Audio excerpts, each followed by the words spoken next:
Listen now by going to FoxNewsPodcasts.com. Tucker Carlson. So much barking and noise and yelling. Our role is to take 3 steps back and discern what really matters. Sean, the most important thing that we do, we are looking out for the forgotten men and women in this country. They're going to get straight. If y'all can't sit here all day online, make sure y'all go onto the iHeartRadio media app, KPRC 950, or just tune into your radio, 950 AM. A lot of good stuff today. A lot of good stuff. But it's only 30 minutes, so make sure y'all tune in. If you're going to get some calls in, 713-212-5950. Finally forbidding insurers from discriminating against or denying coverage to Americans with pre-existing conditions. The GOP spent 8 years preparing to repeal the law, even forcing a government shutdown. Hey, Karen. Hey, little Tim. A California college ready to shell out hundreds of millions of dollars to settle lawsuits. The University of Southern California says it will pay out $215 million to settle claims of sexual abuse by a school gynecologist. That settlement would compensate individuals. And as always, today's segment brought to you by Bragg's Organic Apple Cider Vinegar, all natural drink. And we got the right one today, apple cinnamon. Dick, where's your Topo Chico? I got a little Topo Chico right here. You got it? Let's make sure you got it. You got it? I got a Topo Chico. David, what are you drinking, man?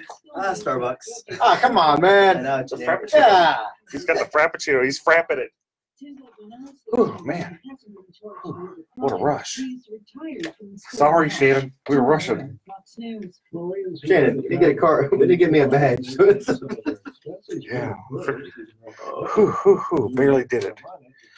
Okay. About 37,000 members of the 2nd Marine Expeditionary Force are believed to have Hey, y'all. as Hurricane Florence closed in last month. Oh, it's going to be a juicy show. It's going to be a short show, but it's going to be juicy.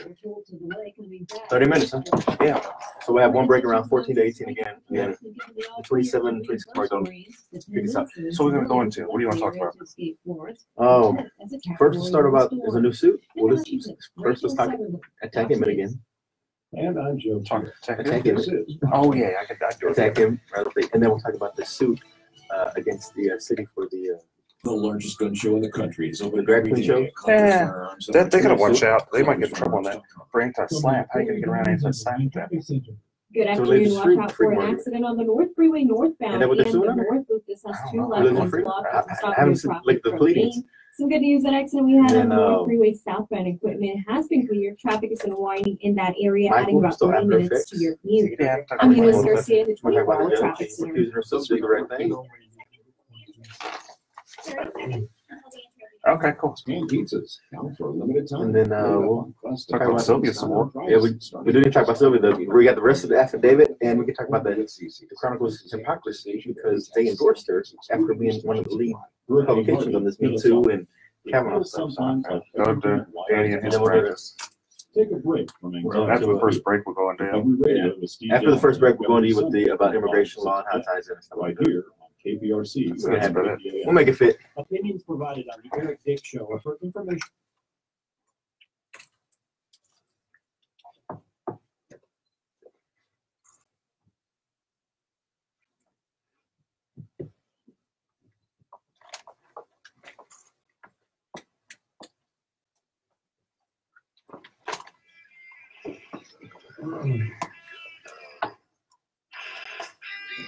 See, they've never heard the intro on Facebook streaming.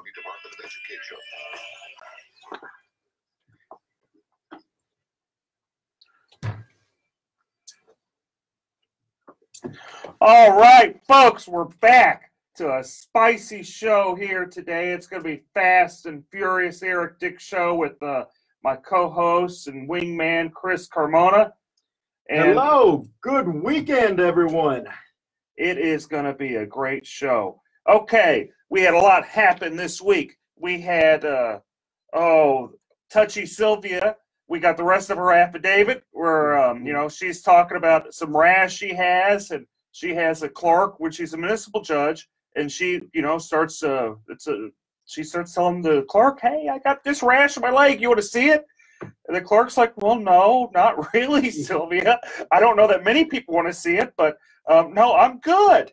And she was good. And that's the thing. I mean, when we left off last week, I mean, we had limited information on this affidavit, but we have procured the remainder of the affidavit, and it just gets even worse. I mean, there was trips to Nashville where she was just taking advantage of her aggressively, allegedly aggressively inside this hotel room. And, you know, this is a legal talk show, and we talk about legal standards and how that impacts the community. Well, I remember a couple of weeks ago, the Houston Chronicle made it a point to make sure that our Supreme Court of the United States candidate, now Justice Kavanaugh, was put through this ringer and even made a point to publish different opinions and editorials where it said that, you know, if you're accused of these things, you're not fit for these types of positions. So with Sylvia being accused of these types of allegations, it's surprising that they came out and endorsed her this week. What's going on? Well, you know, to quote Erica Grinder from the Houston Chronicle, it's dead and irrelevant and no one cares. And that's actually from a reporter.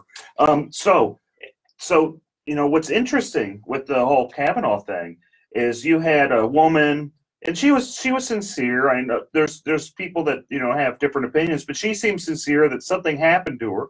Maybe we aren't sure what happened, but something happened, and she seems sincere about it. Just as the level of sincerity in that affidavit. I mean, and they go into a lot of detail. And it's pretty folks. detailed. I mean, these aren't things that have been sitting on and no one's come forward. Apparently, Ms. Gutierrez had actually made these complaints before, but it fell on deaf ears. And that's the problem I see with the city of Houston, is that they pick and choose who they actually want to move forward with these types of allegations. And I think that's something that falls back into the city council and also the mayor, because we have to stop that culture of siding with some, whether it's political or not, or it's just friendships. If these allegations are being thrown out there, you got to act on those. I mean, if not, you open yourself to all types of liability in the employment field, right? Yeah, you're right. And didn't if I remember right, reading that affidavit, didn't one of her like staffers kind of walk in and go, "Oh, whoa, I don't want to see this," turn around like beeline right out, opened the door, unlocked it, and said, "Whoa," made a U-turn and got back out of there. I mean, so there's been witnesses to these allegations or to these events, and I'm just shocked and appalled that for the Houston Chronicle to come out and say, you know, we're going to lead the movement and making sure that people have a voice and people who have these allegations, they're going to be heard, to come out with no hesitation and endorse against Phillip Arnoff in the congressional race in CD 29 over in the east side of Harris County. Or they could have just done no endorsement. And they could have just done, they could have said, you know, well, look, we're going to be the bigger person. These allegations with Sylvia, they're pretty sincere. You know, and just so the listeners know, this is, you know, the former county commissioner, former state senator, Sylvia Garcia. What she did is she took off her, allegedly, which is probably not very alleged, but anyway, she took off her pants, said, hey, you know, I got a rash, to one of her clerks, you know, ran around in her panties. Another one of her staffers kind of came in and kind of was freaked out and beelined out of there and just completely harassed this poor girl. I mean, if I did this type of stuff at my business or even at the Department of Education, it'd be all over the news. Oh, it would be. It would be lawsuits left and right, all over the news. Every single media publication in the city would be covering that. And again, I'm just shocked at that. And, you know, I hope that, you know, people put politics aside, because, again, this has a lot more weight in this story with specific details than we saw with Kavanaugh. And I hope the Democrats actually hold Sylvia Garcia accountable. And there may be some infighting that results from this, with early voting starting on Monday. And so we'll just have to see on that. But with infighting also comes another person we need to talk about. The turmoil hasn't stopped with our county judge. Oh, hunker down? Hunker down. You know, last week he had came out and endorsed the Democrat candidate for lieutenant governor, and there was some minor backlash from some of the candidates down ballot in Harris County, the Republican candidates. And there hasn't been any backtrack. If anything, it's been a double down on the statement of saying, I said what I said and I meant what I said. You know, how's that going to affect everybody? How's that going to affect the courthouses? Because, you know, in 2008, we saw a huge wipeout. 2012, we saw it again, a wipeout. 16, another one, sweep every 4 years. On the Ed Emmett is just kind of the reaction. It's really the fault of the local party, the complete mismanagement by the local Harris County Republican Party, and the arrogance of Ted Cruz. And you got to realize that Beto is the result of just utter arrogance of Ted Cruz being just elected, runs for president, just ignores everybody. I mean, Beto, he's done a decent job. He's not going to win. I don't think he's going to win. I think it'd be surprising if it'd be a shocker. But stranger things have happened. But Beto wouldn't have nearly as much following if Ted Cruz would have done his job, and also been a nice guy. And everyone tells me in the Republican Party that's around him. I mean, some people do like him, and they jump up and down and say we like him. But there's a surprising amount of people that say he's a jerk. I don't want to be around him. He's not connected to the people he was when he campaigned first in 2012.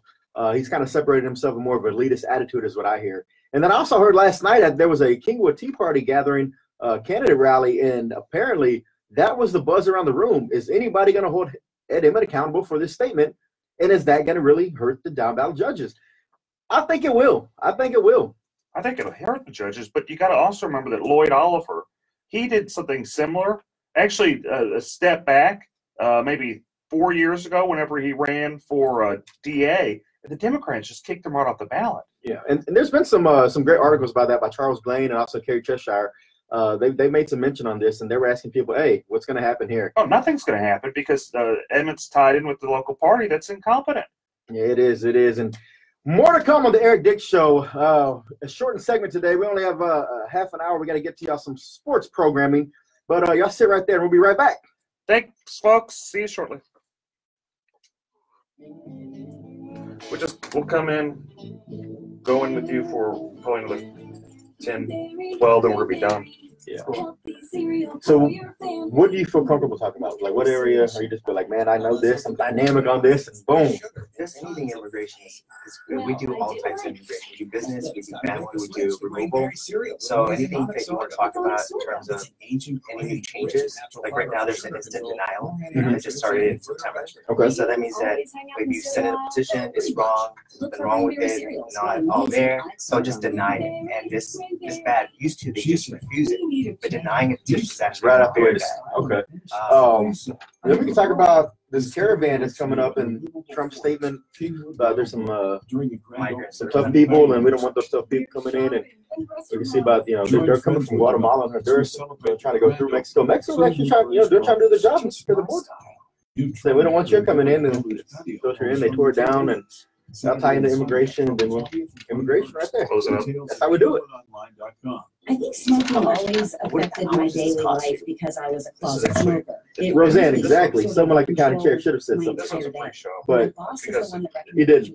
Really, the guy pays them all. I mean, that's Emmett's his major funder. There's no him and this guy Weekly, they own him. So what is he gonna say? No, don't do it. But like I said, it's gonna be very, very, very. We got a good many followers now.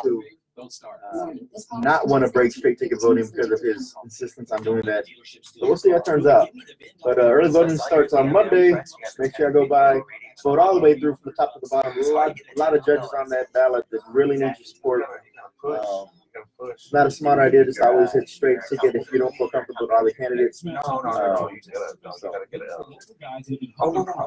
Beto, fake Mexican. Is he really a fake Mexican, or just using the name to try to trick people? What kind of fires was he putting out? Like, what was being said to try to mitigate that damage? I mean, could you really mitigate that? Unless maybe to show some poll numbers, like the current poll shows, even with that statement, we're still up about 15%. Anything like that.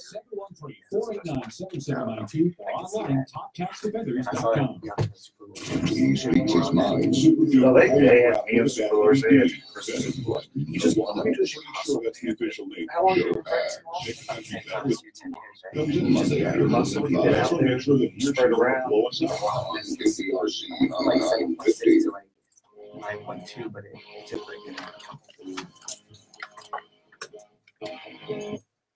Oh, here we are, folks. If you haven't pulled over and talked to your lawyer, you better do it because we're going to go into some law. And I don't want you guys crying to me because I gave you good advice and you hadn't paid. So you better go talk to your lawyer before you listen anymore. Okay. And if they're suffering from any type of home damage, car damage, life insurance issues where the insurance company is just not paying, so they call Dick. Better get Dick. Better get Dick. Better get Eric Dick. And so when we left off, I mean, again, there's just so much turmoil going on in this world. But one thing I do have to say is today is my daughter's 14th birthday. Happy birthday, Brooklyn. My mother and sister's I was birthday. about to say, you have a family of birthdays today, too. And it's Mark Lanier's birthday. And Mark Lanier's birthday. So October 20th, mark this down on your calendars, everybody. That's a strong day for birthdays to come out. But other than the birthdays, we have some other exciting news going on in the country, right? Oh, we have a lot of exciting news. But why don't we start off talking with Danny about his little law practice doing immigration law. And we can kind of tie it into all the many things that are happening in this world. So today's guest, we have attorney Danny Wynn. Danny, welcome to the show. Oh, thank you for having us. This is David Wynn, by the way. Oh, sorry, David Wynn. Oh, It's okay.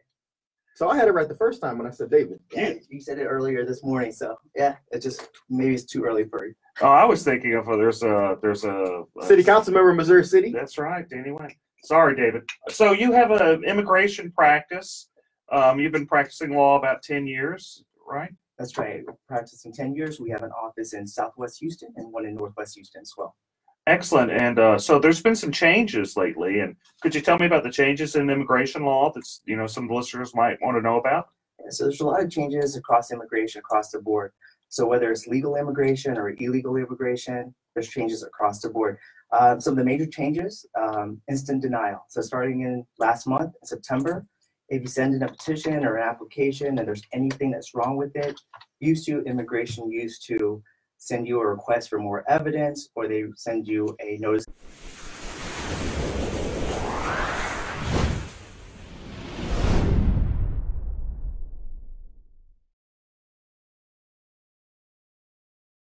Feeding rocks. It should not be a crime to feed the homeless. Feeding rocks. A good Samaritan shouldn't be punished for acts of kindness. Feeding rocks. Because it's more of a crime to turn your back on a starving person. Feeding rocks. You shouldn't go to jail for sharing food. Feeding rocks. You can't in good conscience let a hungry person starve. Feeding rocks. Help us legalize charity. Go online and sign the petition. www.feeding.rocks. Feeding rocks.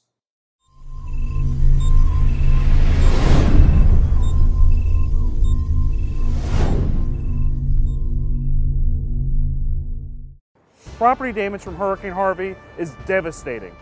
That pain has been made worse by your insurance company underpaying or outright denying your claim, sometimes without even inspecting your home. I'm attorney Eric Dick, and it's my job to make insurance companies accountable. If you feel you've been taken advantage of by a greedy insurance company, call me today at 833-3HARVEY, 833-3HARVEY. That's 833-3HARVEY. Call me right now.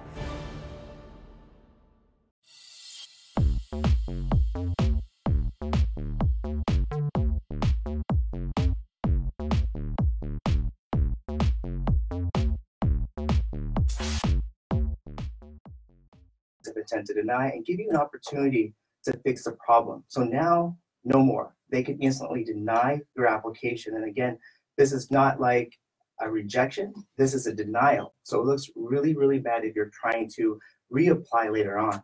So what you're telling me is if someone is, wants to work on their status or, wants to bring someone over or marry someone or what have you, they probably should not do it by themselves. They're probably behooved to go actually get a lawyer to help them with their immigration status. Is that what you're telling me, David? Exactly. I used to tell people, if you read the law very carefully, you could probably do this by yourself. But now so much things have changed. Like, I'll just give you an example. So the basic forms that you need to sponsor a spouse, it used to be last year before 2017, the I-130 form, it used to be 5 pages. Now it's 18 pages. And there's another form that supplements that. It used to be 4 or 5 pages. Now it's an additional 18 pages. And those are just 2 forms out of the many forms that you have to file in order to bring someone to the U.S. Now, and this is things that probably an attorney is best equipped to handle. Is that correct? Is that a fair assessment?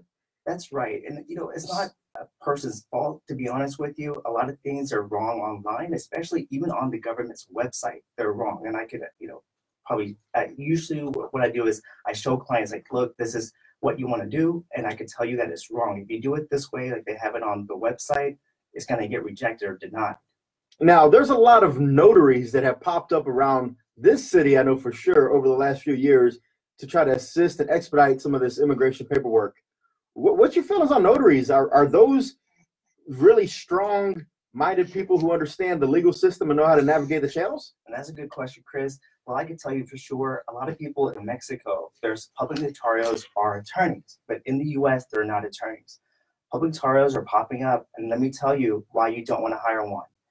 The public notarios would never put their name on any of your documents. So whenever there's a problem with your documents because they're giving you wrong advice, no one's accountable except for you. And you're not going to be able to blame someone that doesn't have their names on your forms.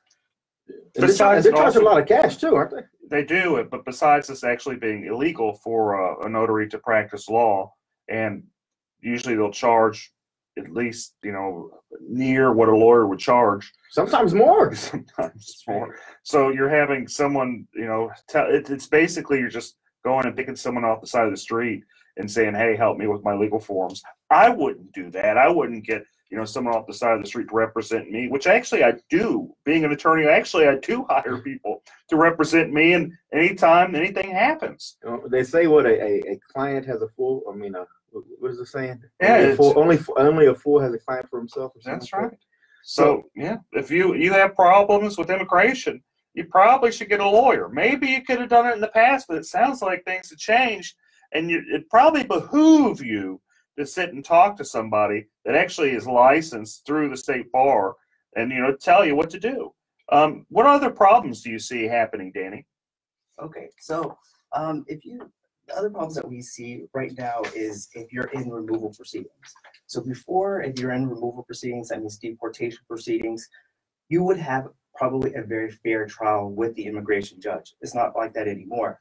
So right now, under Donald Trump, he said that immigration judges have a quota. They're obligated, or they should, try and end at least 700 cases per year. So what this means in reality is that every immigration judge under the quota has to finish a case within 2.5 hours. Think about this for a second.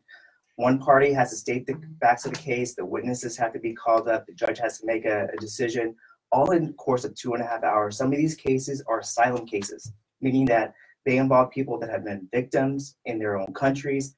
They're going to the U.S. in order to seek protection, and now you have to make a decision within 2.5 hours, whereas maybe a year ago, you would have maybe several years to put together a case. So that's what's happening right now is that. But on the flip side with that, Danny, hasn't one of the biggest issues always been that the process takes too long? You have to get in line. It's a long line, takes years. But with this expediency of a 2-hour hearing, or it doesn't that speed up the process, and doesn't that help people who are in the queue trying to get through the system properly? So in the past, you're right. So in the past, asylum used to take years. Now it's not that way anymore. So earlier this year, they changed it.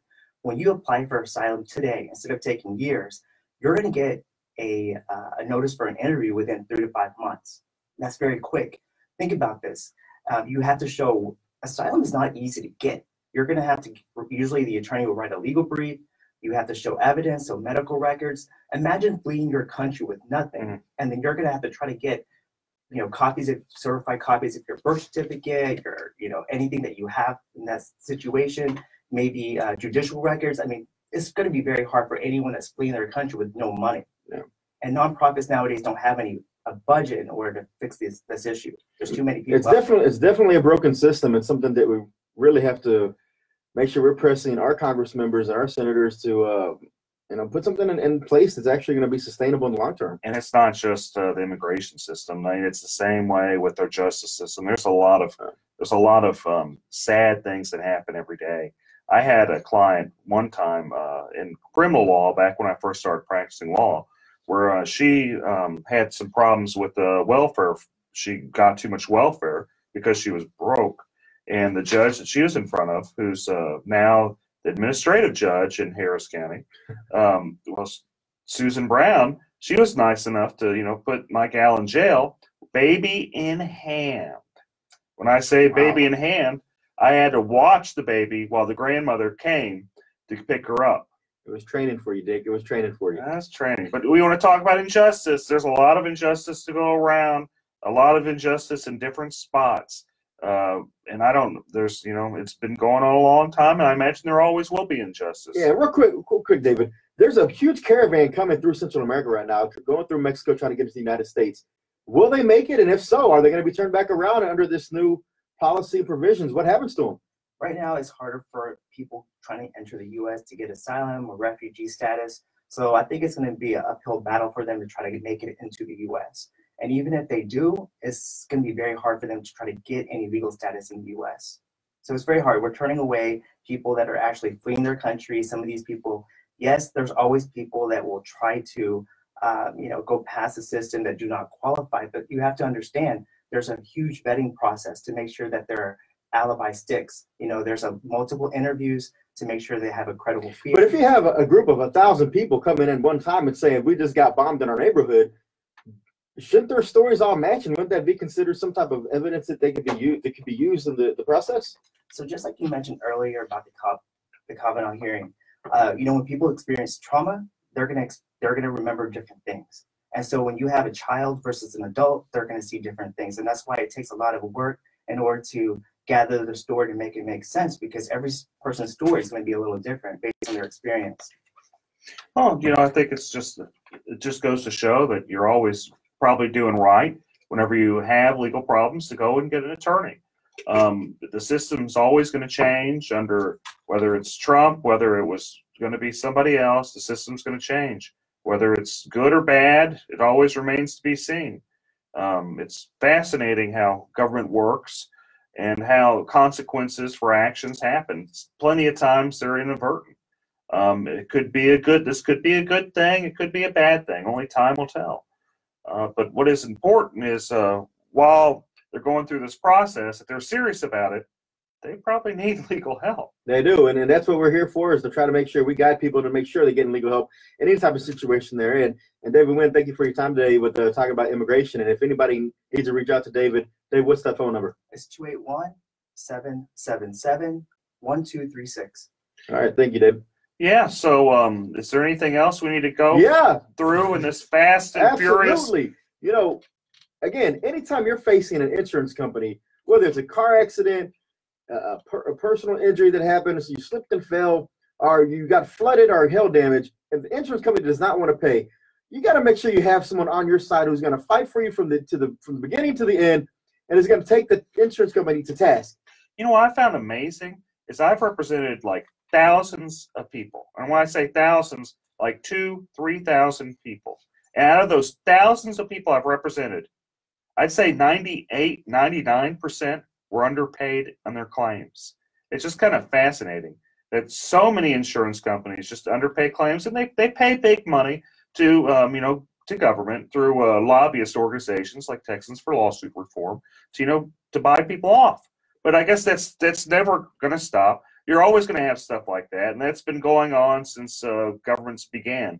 Is you have special interests. And it has, and as long as there continues to be special interests protecting the insurance companies, it's important and critical that you have an attorney fighting on your side, and that's where homeowners insurance lawyer, attorney Eric Dick, comes in. And again, if you're getting in that legal situation, don't get mad, get Dick. Good to be back again, folks. I'll see y'all next weekend, or I won't see y'all. I'll talk to you next weekend. And make sure that we haven't always said this, but we got to send a huge shout out to our producer Shannon. See y'all next week. Thanks, producer Shannon. Have a good one. Barely did that one. That was a rush. Hey, send me some business cards. Maybe I'll hand it out. I have a business card wall. Yeah, guys, again, sorry for the short show today, but we'll be back on. We're good next week, right? I'll put this on. I think we're good next week, but we'll let y'all know. Yeah, have a good one. It's on Twitter. It'll be on Twitter later. Okay. Bye, folks. Thanks. Property damage from Hurricane Harvey is devastating. That pain has been made worse by your insurance company underpaying or outright denying your claim, sometimes without even inspecting your home. I'm attorney Eric Dick, and it's my job to make insurance companies accountable. If you feel you've been taken advantage of by a greedy insurance company, call me today at 833-3HARVEY, 833-3HARVEY. That's 833-3HARVEY. Call me right now.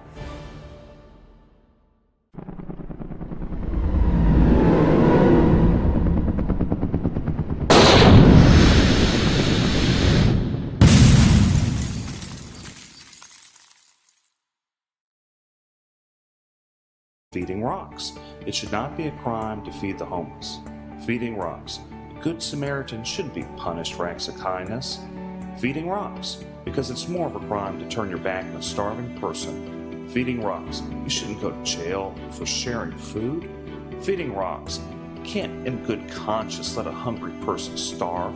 Feeding rocks. Help us legalize charity. Go online and sign the petition. www.feeding.rocks. Feeding rocks.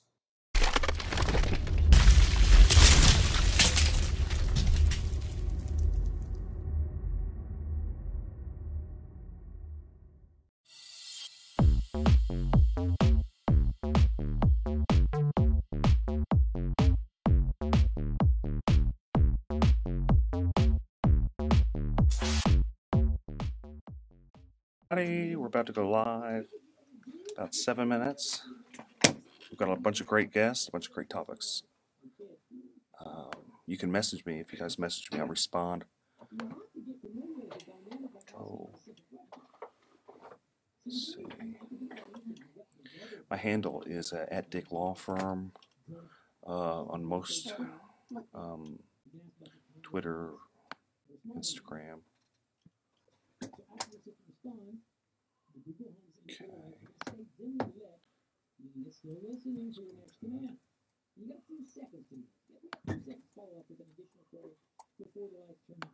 You're doing your live stream too? Yeah. So, Does he have Wi-Fi or no? There is Wi-Fi here. It's iHeartMedia. I don't remember the password. I'm gonna have to find it. yes, yeah, iHeartRadio guest. Yeah.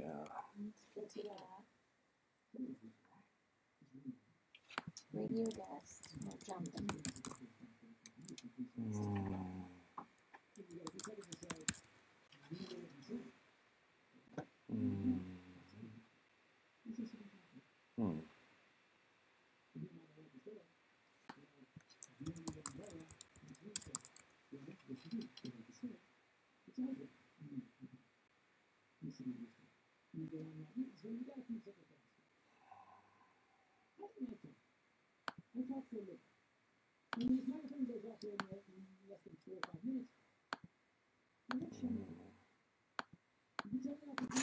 I don't know that I know what the password is, guys. I'm looking for the email where they sent it to me.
Check their phones.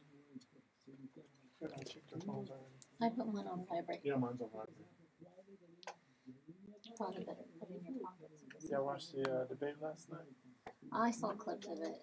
That's it. Yeah, pretty much. We have kids, so we're like, we have triplets. You So, have triplets? Yeah. so we basically pass out at around 8. Pretty much. Just work, take care of the kids, and sleep. Yeah. When you When can. they go to bed, we clean, do all this stuff, and then pass out. 2.5. Or at least I wait till they go to bed first. So. Before we pass out, that's a good thing. Well, we do CPS work, so It's we kind of know a necessary requirement. it's kind of a necessary requirement. Wow. So they exhaust us. Yeah. Basically. Yeah. Is that the only thing? That's all. He Oh, says yeah. we can't have any more kids. Well, I understand that. Isn't that mean? We just knock the ball out in People say that it's not quite as amazing as you would think to knock them all out in one shot. I definitely see the benefit of. Any triplet parent you speak to will tell you, we love our kids. We wouldn't have chosen to have triplets. Correct. That's like Octomom type thing, Right. thinking. Yeah, we're more of we're happy we had 3 kids, yay. Are they all girls, all boys? I mean, cried. you gotta get your boy, man. Nope. I cried. As I told them, no one's gonna love me. I said they're gonna love Daddy. Mommy will do everything, and Daddy will get the love. 3 girls? 3 girls. Oh, did you find a Wi-Fi password or no? I didn't. I couldn't find it. I looked. I didn't see it. Do you think your engineer knows it? You're gonna have to ask her. We're about to start though. Okay. We're going to be able to talk about CPS a little bit as well.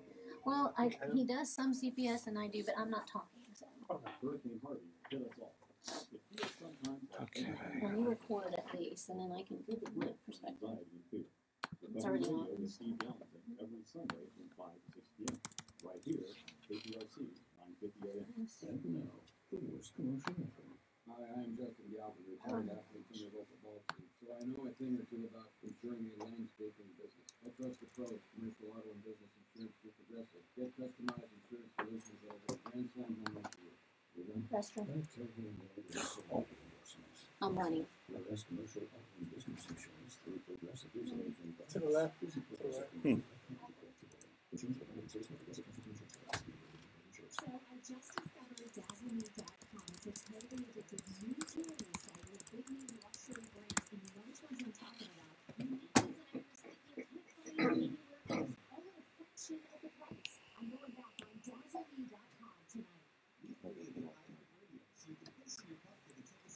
Maybe doesn't necessarily work.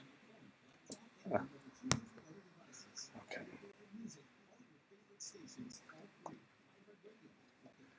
We're about to go on live with we're at KPRC AM 950. We've got a bunch of great guests today. A family lawyer, kind of a couple. Phillip Btyant here is co-hosting, helping me out. He's wingmanning it. We're going to be going on pretty soon, so tune in. You guys have any questions, post it on. I'm watching on Facebook. It's live on a number.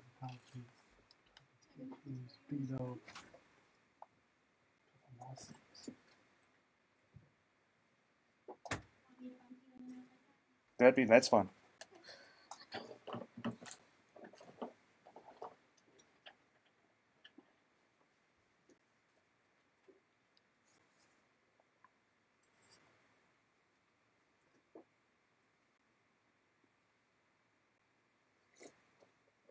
Oh, maybe I should put on my headphones. There's some here. Let's see. Oh, wait. Yeah, it goes silent for a little bit before. If I remember right, I always get spooked with this. It goes silent for a little bit, then it'll play its music. And we get going. Okay. Here. I was like, what is he doing?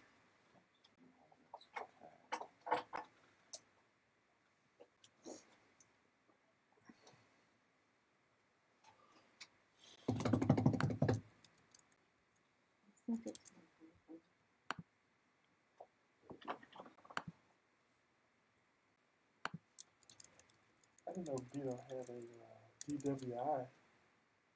You mean Bill? Oh, Beto. Beto. Didn't he have someone like his dad that was a judge covered it up or something like that too? Maybe his dad last night. I heard. Very well could be. That would make for some. That's gonna be some good radio. You guys getting a preview of what we're gonna be talking about. Juicy, only the juiciest here. Okay. Okay. Am I gonna be able to hear? We have a studio. There's gonna be a studio monitor that'll play that like we were hearing before. It'll play. Oh, in the background. In the background, yeah. Okay. If there's a good family law question, can she answer or is that? I don't mind. Y'all can both answer. Okay. There should be a microphone. like that. That might still be on. It should be both mics on. No, it's criminal definitely on. Well, if he says for me to do it, I can push mic on. Yeah, no, just hold on.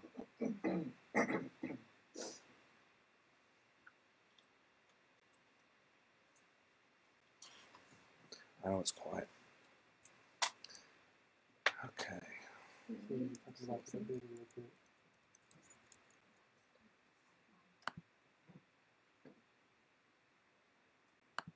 This is Russell Newman and Newman Rodriguez. We're live on AM 950. Going to take some questions, give some answers, and we're on the Eric Dick Show. Hope to hear from you.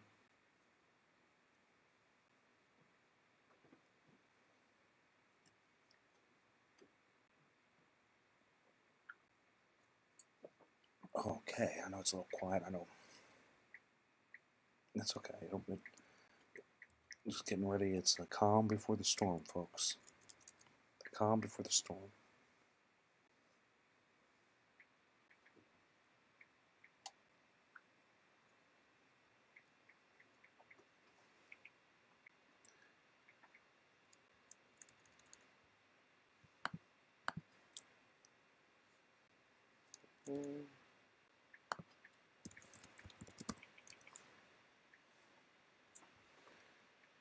Okay.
From the Corey Diamonds and Design Traffic Center.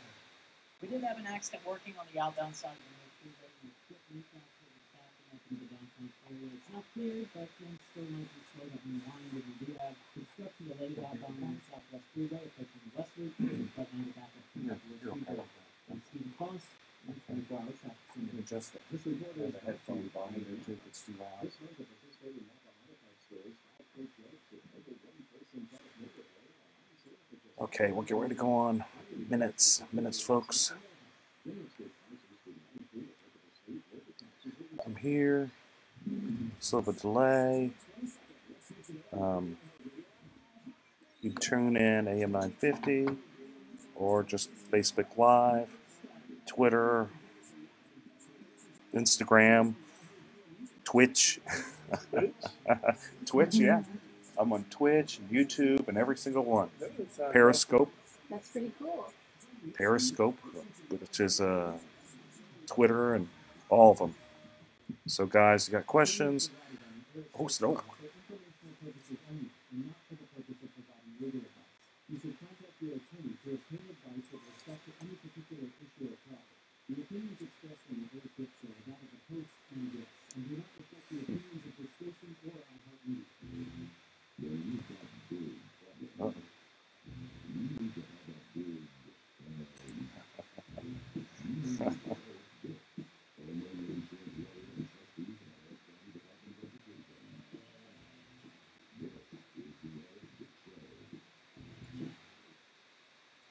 Whoa, I'm back again, back for more.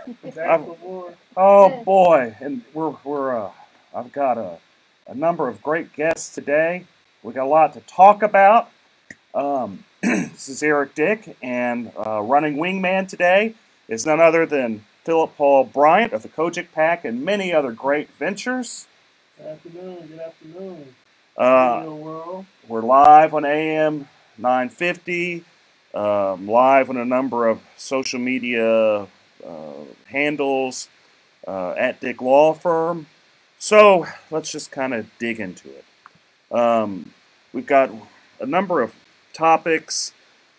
So should a white insurance adjuster who's working for an insurance company, and I hate even bringing up really his nationality, his race, but should a white insurance adjuster suggest that an arbitrator be Hispanic because the policyholder is Hispanic? I asked that because I had this happen to me. I had this adjuster, his name is Kevin Horomas. He's kind of a jerk.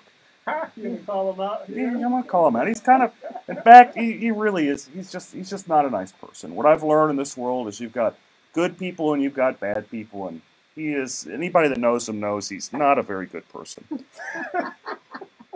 So, anyway, he suggests, and I'm just gonna read what he wrote in email. He suggests, let's pull it up, as an alternative umpire, which is, I'm going to say, arbitrator selection due to plaintiff's Hispanic heritage. Apparently now he cares that my client's Hispanic. I'd offer this other person as an alternative. And my question is that kind of racist? Is it inappropriate? I mean, could they pick another, insurance adjuster because my client's Hispanic? I'm just wondering.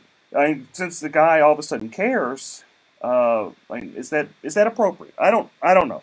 What do you think, Phillip? Is it appropriate for an appraiser to request a umpire that's the same nationality as the client? Yeah, whenever no one else is the same nationality, not even the person requesting. Yeah, it seems like you're kind of infusing race into a situation that for now there's a language barrier issue. I think a language barrier issue. I think the courts have a way to kind of bring in an interpreter. I think for the most part that should be suffice. I don't necessarily think that it's about a jury of your peers. If this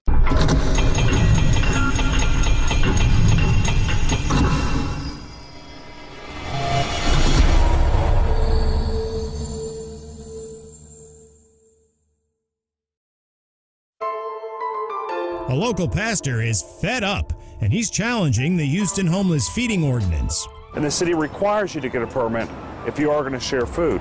He can't get a permit because he doesn't know where he's going to share food.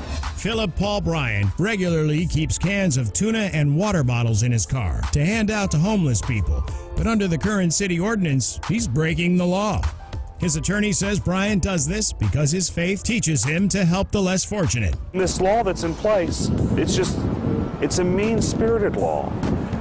It's against, charity.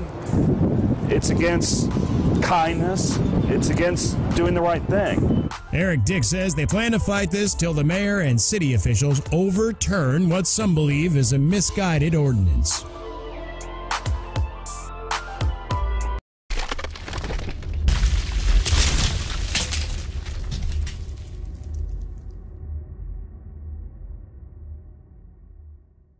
Hi, this is Eric Dick, and I think it is important that you know your rights. If your homeowner's insurance company has denied or underpaid your claim, you have the right to hire an attorney. You have the right to call me for a free consultation at 833-7-RIGHTS. That's 833-7-RIGHTS. Don't let your homeowner's insurance company take advantage of you. Call me today at 833-7-RIGHTS. Has your homeowner's insurance claim been denied or underpaid? Call Dick Law Firm at 833-7-RIGHTS.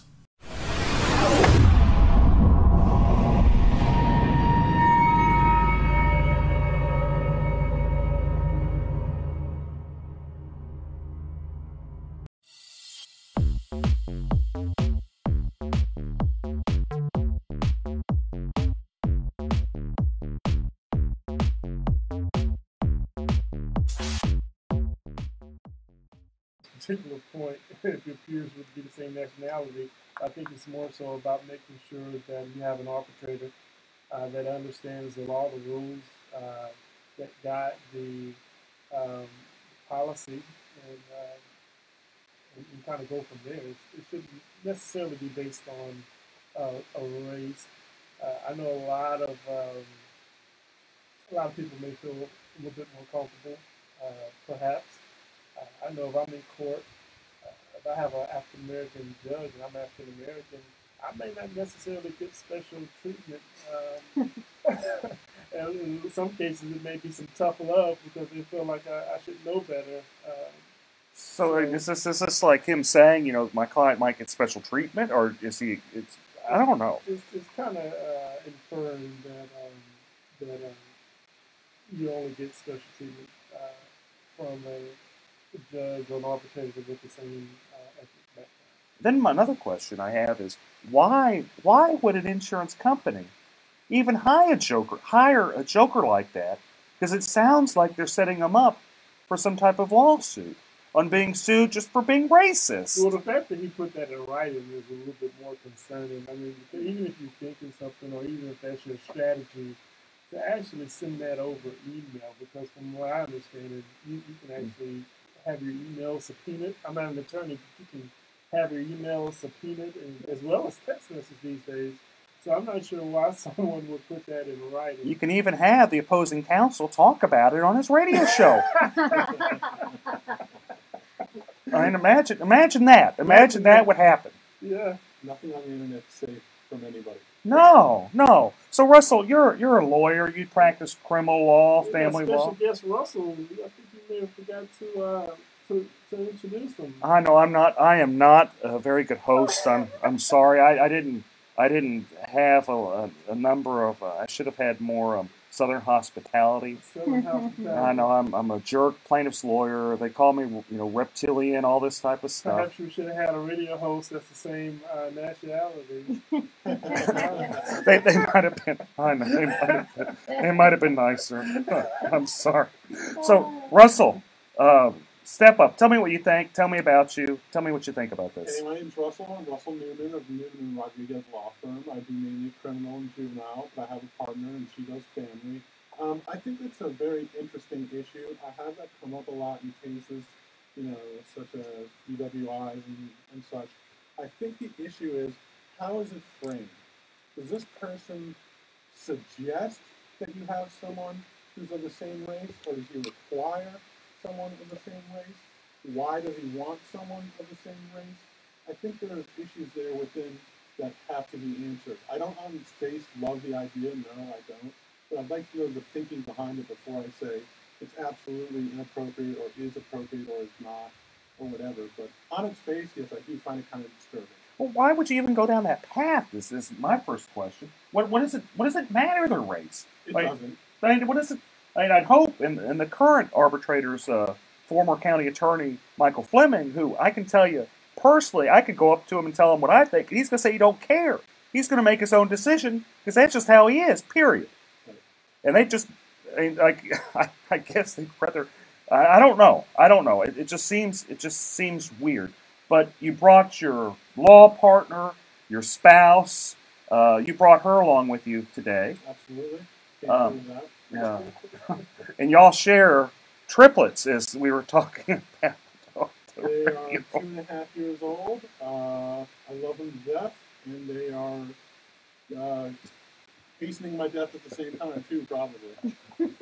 Well, that's you don't really. These are your first. First and only. 3 at a You guys time. are just warming up, man. Just figured out how to do that right. Now you gotta just call it. If they're great or if they're screwed up, I've done my damage. Having 3 at a time, that is a lot. What we were talking about. You're afraid they'll have another 3 at a time and end up with 6. Yeah. She may never be touched again. I sometimes joke with my spouse that having children is the best form of birth control. No, having 3 kids is the best form of birth control. That's very true. Oh, okay. Okay. We're going to take a little bit of a break. Talk more with Russell and Phillip O'Brien about some other great topics. Thanks, guys. We'll be back.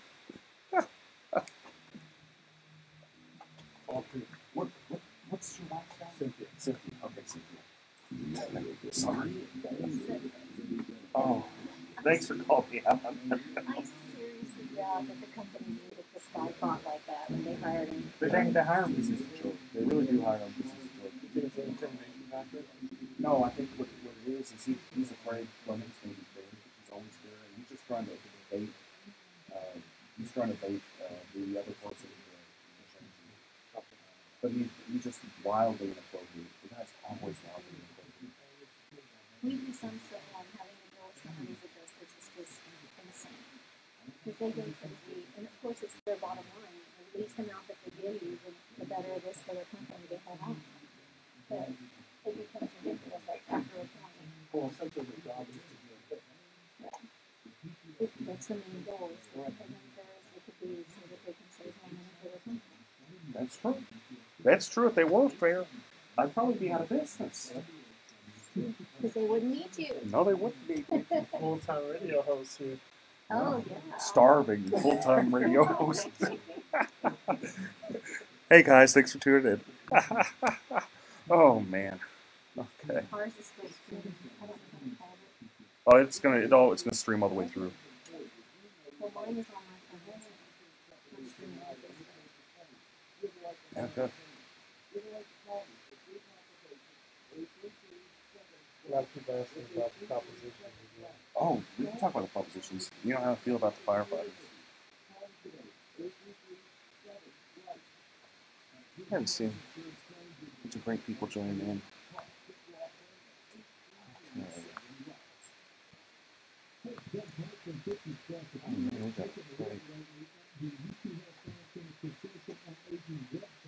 Crowd. Okay. Oh, so maybe let's go back. Go back with the State Farm having to pay $250,000 and Green $250,000. $250 million. A little too $50,000 in the $250 million for Judge Dixon.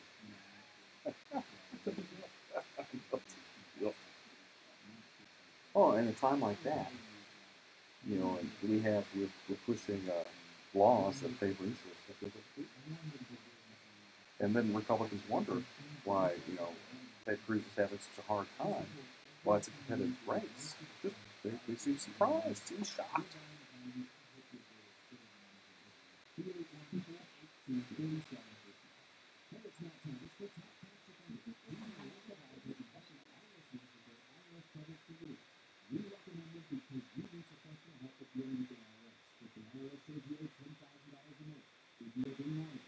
You can hear pretty well something with the background.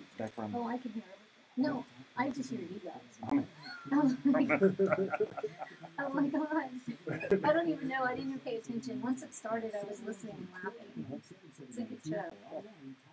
Feel free to jump in. We talked smack for a little bit. Oh, I was laughing.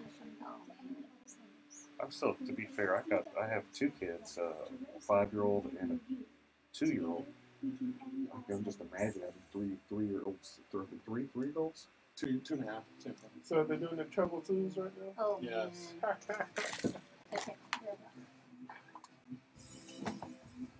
I'm back with Eric Dick on my little show we got here with Phillip, Paul, Btyant running shotgun. We've got a great law couple, Russell and Cynthia. Was it Newman? So then we're talking law and politics, because that is just the most fun stuff to talk about on a Saturday afternoon, folks. It's just great. Okay, so what I saw in the news some time back is State Farm agreed to pay $250 million, not thousand, not hundred. $250 million. $250 million, and the allegations were that they fixed the judge. When I say fix the judge, there's an underlining case, and they got that judge kicked out to get another judge that they pretty much paid for to kick out a meritorious case, and they got sued over that and settled it for $250 million. Yeah, this was Illinois. You know how to do Chicago politics style, right? I think it was the state Supreme Court. From what I saw, it was a state Supreme Court case. A judge was originally, I guess he was an appellate judge in the circuit court for a little bit, and then I guess when the seat came open, they threw looks like it was about $5 or $6 million behind his campaign. $5 or $6 million with the M. Bigger question is, can we get some of these State Farm PACs to donate to some of our judges? Just kidding. How about donating to us? Well, I think okay. So let's break this down a little bit, because this could go a lot of different ways. So you've got an insurance company, the biggest one in the nation.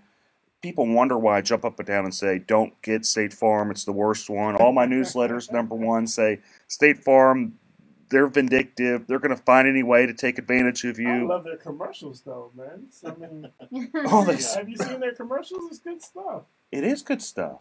You put your heels together and then say, and they're there when they need the money, but whenever it's time to pay the claim, apparently they aren't. They say, too bad, so sad, call your dad, go sue us. And if you get a good judge, then they're going to pay $5 million to kick out that judge to get someone else. It seems like, it looks like there was an original case that I guess the plaintiffs won about $8 billion. And so the case was already won, and it looks like they went back, got this judge on the bench, and allowed this judge to then go back and undo the case. Well, of course. That's pretty gangster, even for Chicago, even for Illinois. That's pretty gangster stuff. Cheaper than paying $8 billion. Yes, just a little. What do you think about that, Russell? What do you think about State Farm trying to fix a judge? We see that going on in Harris County in the criminal courts. Well, I think people think that can happen, but I don't actually see it happening. But one of the questions I have about that is, if State Farm is being called out on this one, how many times has it happened in the past? That's a great question that I would have about this problem that's presented in Chicago. I see it every day, folks. I see it all the time, every day with State Farm. So I'm just gonna tell you about it. If State Farm does you wrong, you hire an attorney, you sue them. Your choices are take it to the box or walk away. And that's kind of they don't care.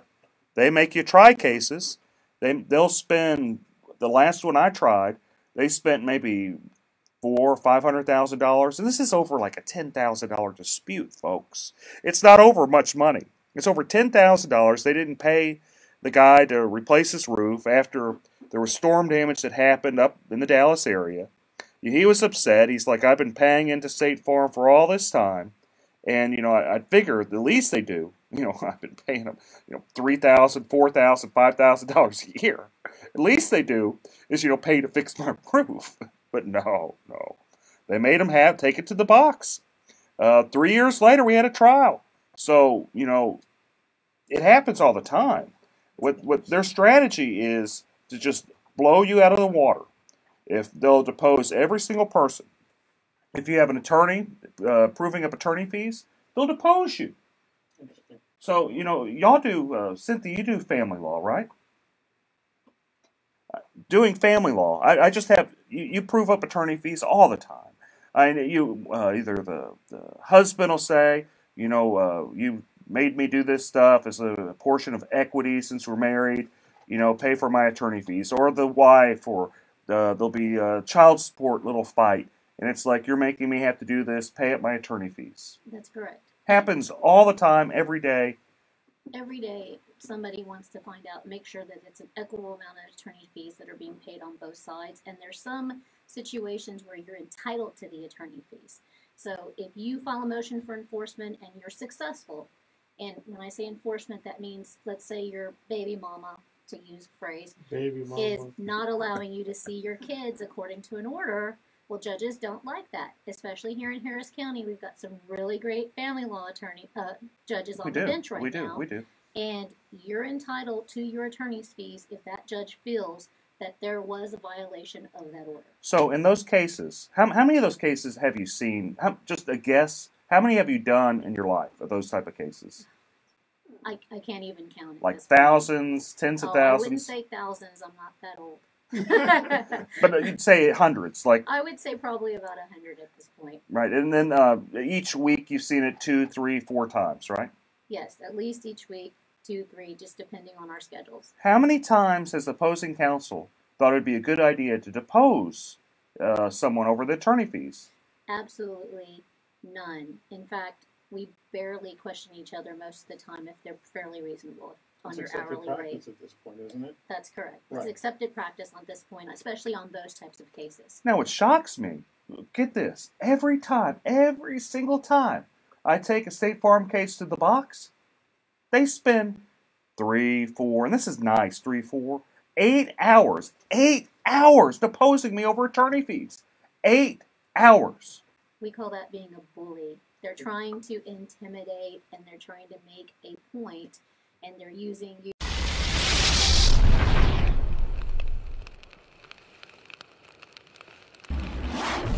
Property damage from Hurricane Harvey is devastating. That pain has been made worse by your insurance company underpaying or outright denying your claim, sometimes without even inspecting your home. I'm attorney Eric Dick, and it's my job to make insurance companies accountable. If you feel you've been taken advantage of by a greedy insurance company, call me today at 833-3-HARVEY, 833-3-HARVEY. That's 833-3-HARVEY. Call me right now.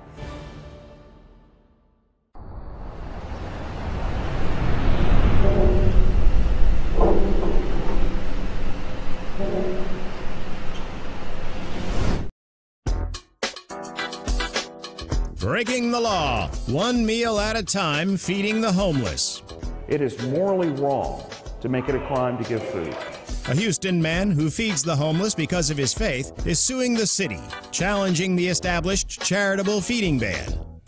The often debated ordinance has banned sharing food in public groups of more than 5 people without city permission since 2012. The city says you can give food to 5 people, not 6.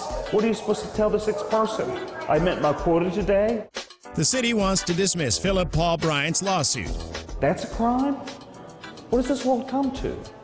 It's a sad day whenever trying to prevent a fellow human from starving is a crime. The city says the ordinance aims to curb trespassing and littering, both of which were already prohibited in the municipal code prior to the passing of the ordinance.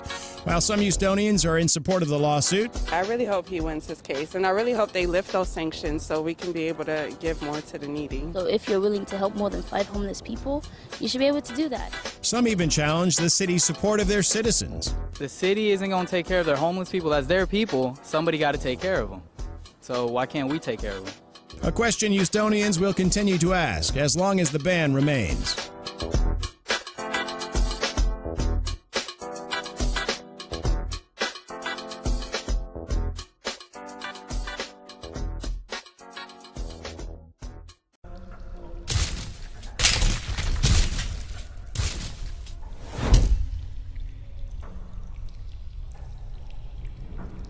Feeding rocks.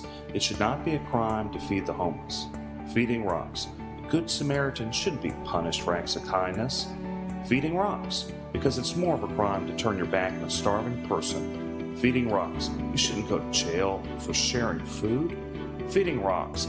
You can't in good conscience let a hungry person starve. Feeding rocks. Help us legalize charity. Go online and sign the petition. www.feeding.rocks. Feeding rocks.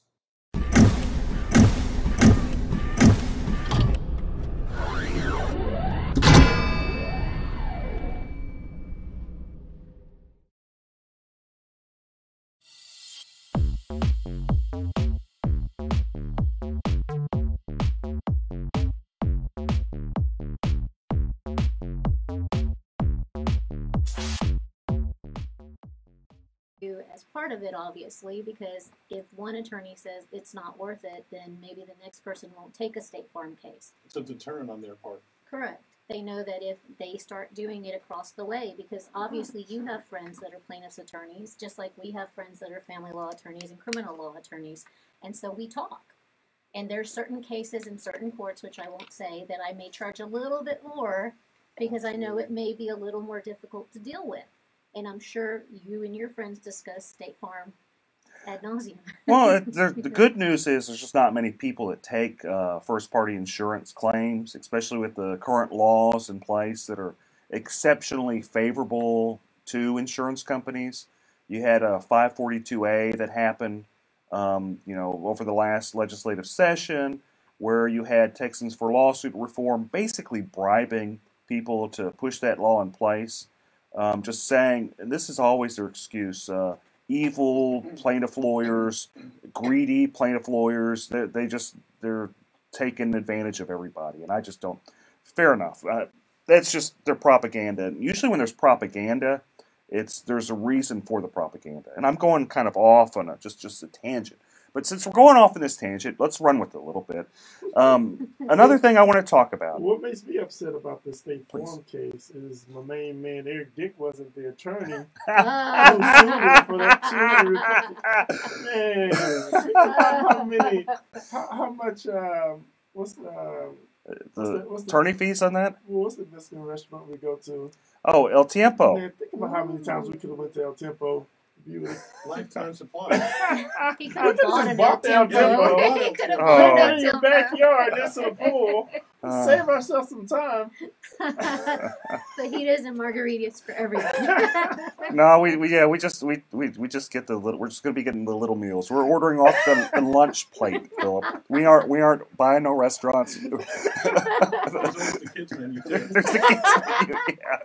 Yeah, you especially have the kids menu with 3 kids. You can bring the girls; they'll only eat one of them. Okay, so we're going to take a quick break. We're going to be back. We're going to talk about TWIA, Texas Windstorm. We're going to talk about the courthouse state of affairs with family and criminal courthouses. And, of course, we're going to talk about the debate last night with Beto and Ted Cruz. Stay with us. Thanks, folks. See you soon. I turned the microphone off. I think I did. I hit off.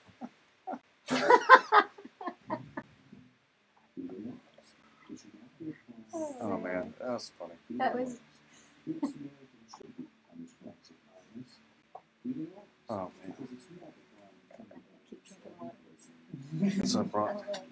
No, I've been doing this 100 ounces of water a day, trying to make sure I stay hydrated, and I'm like, because it helps with your intake of food as well.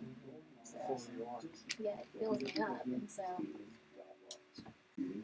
But it doesn't bode well for sitting anywhere for an hour or two. I was try to. I get really bad reflux, so I try to drink water and eat healthy. All the avoid all the stuff you like, everything that's good, Exactly. everything that tastes good. It's bad for reflux. I know. I have that. Life well lived might be better than a long life. Well, I got kids too. I'm not going short. Yeah, the 2-year-old. That's. You guys got. You're not a spring chicken when you had the kiddos, which ain't nothing. I don't mean to be nothing. I wasn't young when I had my kiddos either. It's tough. And it's amazing. It's some of the best parts of your life. It is. It's great. And I tell people I had them late, but I had a good time before, so it's not like I'm sitting here missing the vacations or doing things. No, and you got your kiddos, and the way they look at you, the way the things they do is just so adorable. How they interact. They're happy just to sit on you and watch TV They for like a short period. they will manipulate you the rest of your life. They try. They try. Very much the Hispanic mama, so. And people laugh at me, but I'm like, you take my kids in public, they eat out once or twice a week, and we don't have issues. Oh, nothing's wrong with that. I sit there. I may not eat, but it's just to train them as they get older so they know how to behave when you're in public, because we eat out probably 2 or 3 times a week with them. And then ourselves forget it, we eat. Nothing's wrong with that. And you're in the swamp. You're chugging along. You got like doing family law and criminal law. That's tough. That's We tough didn't even work. slow down. We had them in the NICU for 6 weeks. They were home for 2 weeks when we tried a sexual assault case in Galveston. So we were leaving them at 7 with the nanny and getting back at 7 and then taking care of them, and they weren't sleeping through the nights. So we were living on an hour and a half to 2 hours of sleep a night while we tried the sexual assault case. It was crazy. I think about it now, and I can't even believe we survived. It's awesome. It's just awesome in itself, and that y'all are able to push a successful law firm, and you got 3 kiddos, like young kiddos, and just doing it. I mean, you aren't sleeping, but you're doing it. Well, we have a lot of, we have extended family. My family, I come from a very big family, and so they help out quite a bit. And then, like today, I was lucky my secretary's daughter had early childhood development as her major, so she's in student teaching and not making money. So she's happy to come over on Saturdays and take care of the kids for us for a few hours for not that much. And I mean, otherwise I would be coming here. You know, our family wants to do things with their families too. No. My mom's playing with my kids now too. I mean, we're lucky. A lot of people don't have extended family to help, so I'm very, very blessed. Getting close. So just push on, right? You all tell me when, and I'll do on. All right, folks, we're back. I've got a bunch of great people here.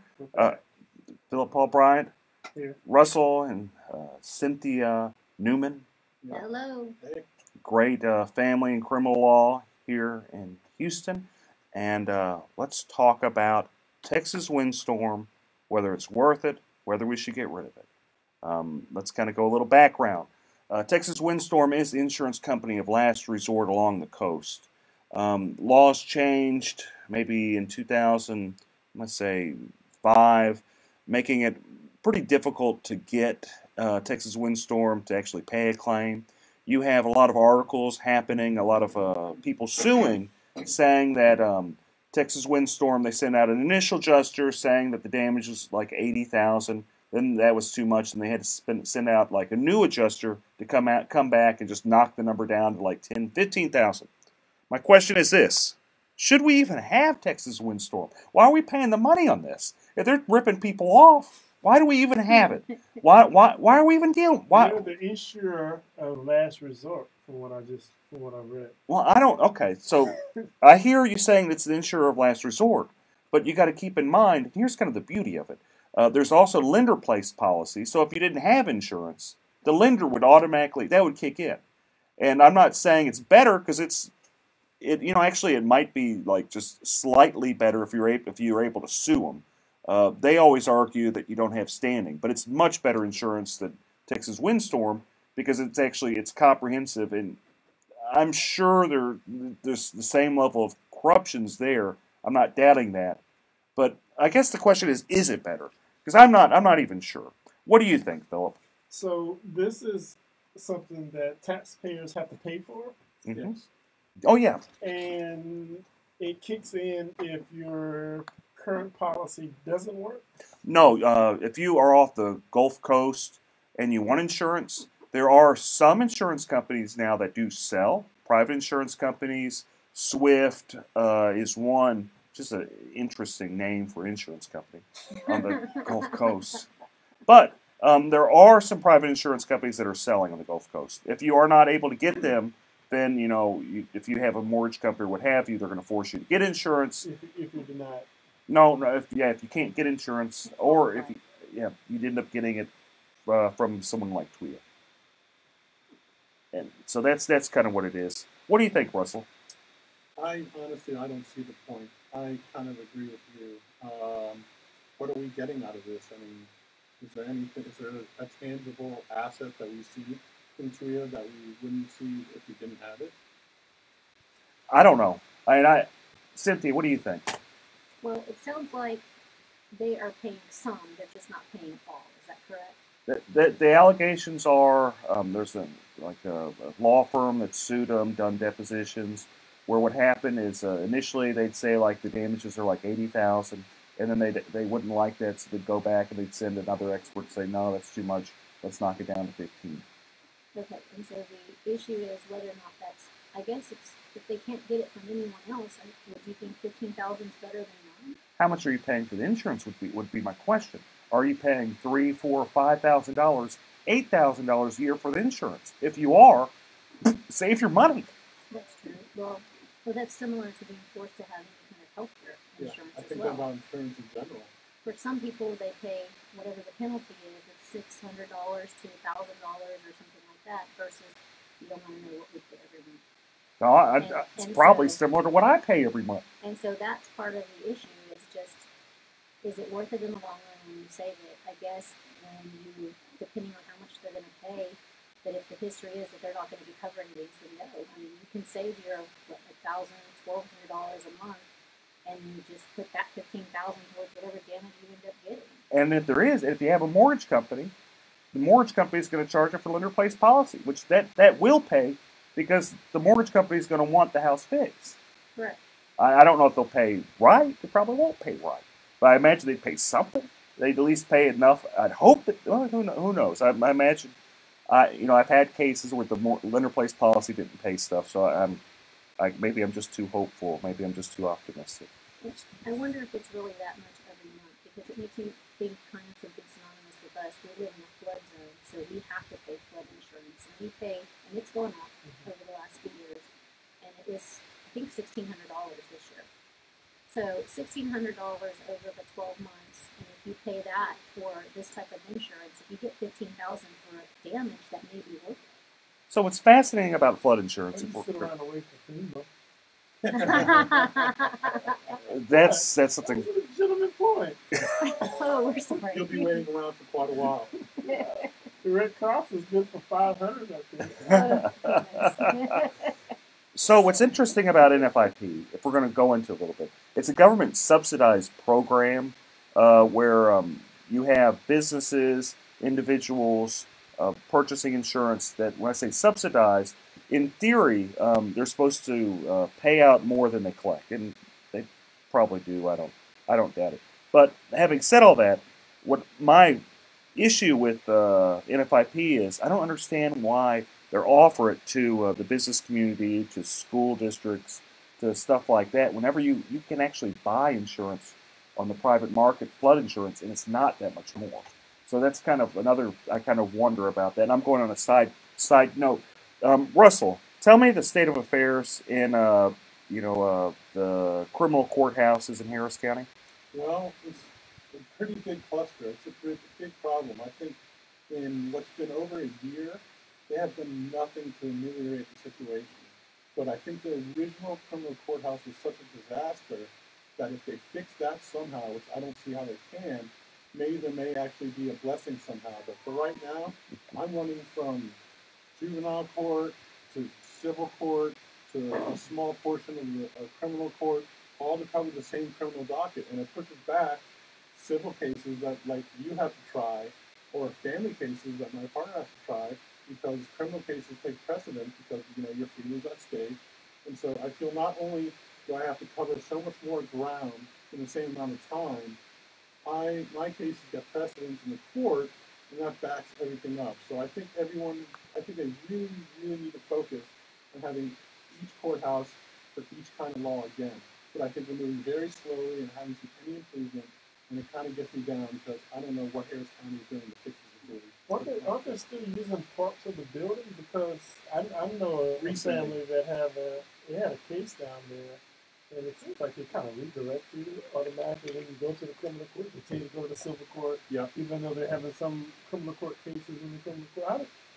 What's going on? What do you think, Cynthia? They may try the cases in different courts. So let's say for regular settings, you have regular court appearances, you go to the civil courthouse. Right. Or one day you may show up, if you're set for trial, they're going to send you back to another courthouse to actually try the case. So it can get confusing for people, and they have now opened up the 20th floor. A couple floors. Probably 17 through 20. Of the main criminal courthouse, which is the courthouse, 201 Franklin. Right. Which is the courthouse floor that was the least affected. What they're saying is it's the easiest ones to open. But they're saying the other ones are so far from being open that they're not even optimistic So for they're just kind of 2020. doing one floor at a time as far as the. I think they're opening the floors that were not destroyed. They're saying the other floors have been so damaged that they can't open them anytime soon without major construction. Well, and what the background here, if folks are just tuning in, they don't understand what we're talking about, is the civil courthouses, more specifically, the criminal courthouse got flooded, just something severe from Hurricane Harvey. There was a basement doors. I think they have some roof problems. Sprinklers went off. It wasn't roof problems. I actually remember this quite well because they asked me a little bit about the insurance. So, oh no, okay. And Chris Daniel was on here last week, and I know he's hustling. He's doing what he can, but there's only so much the district court can do. It's He's really a great district court to deal with. I don't even know the man personally, but if I have problems on cases, he answers my messaging on Facebook. I know. It's just amazing. Yeah, he hustles. So, criminal courthouse flooded.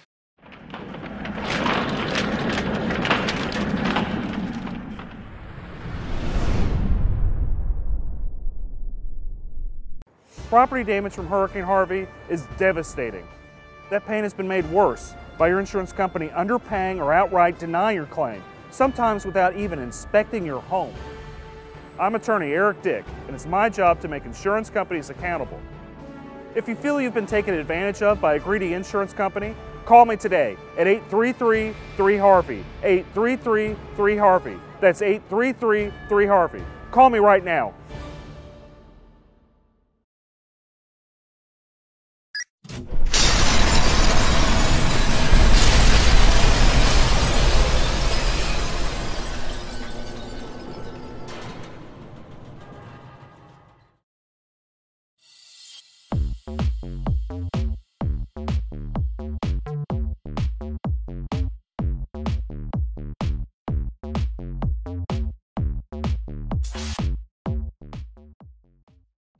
All the cases got moved over to the civil courthouse. The old family courthouse, is it even being used anymore? Yeah, it's being used for misdemeanors right now. The civil courthouse is felonies, and the old family courthouse is being used for Misdemeanors and 4D courts, which are the OAG courts. child support. Yeah, the child support, the Title 4D, or the Attorney General brings them for to pay child support. Yeah. So what kind of cases do you do, Russell?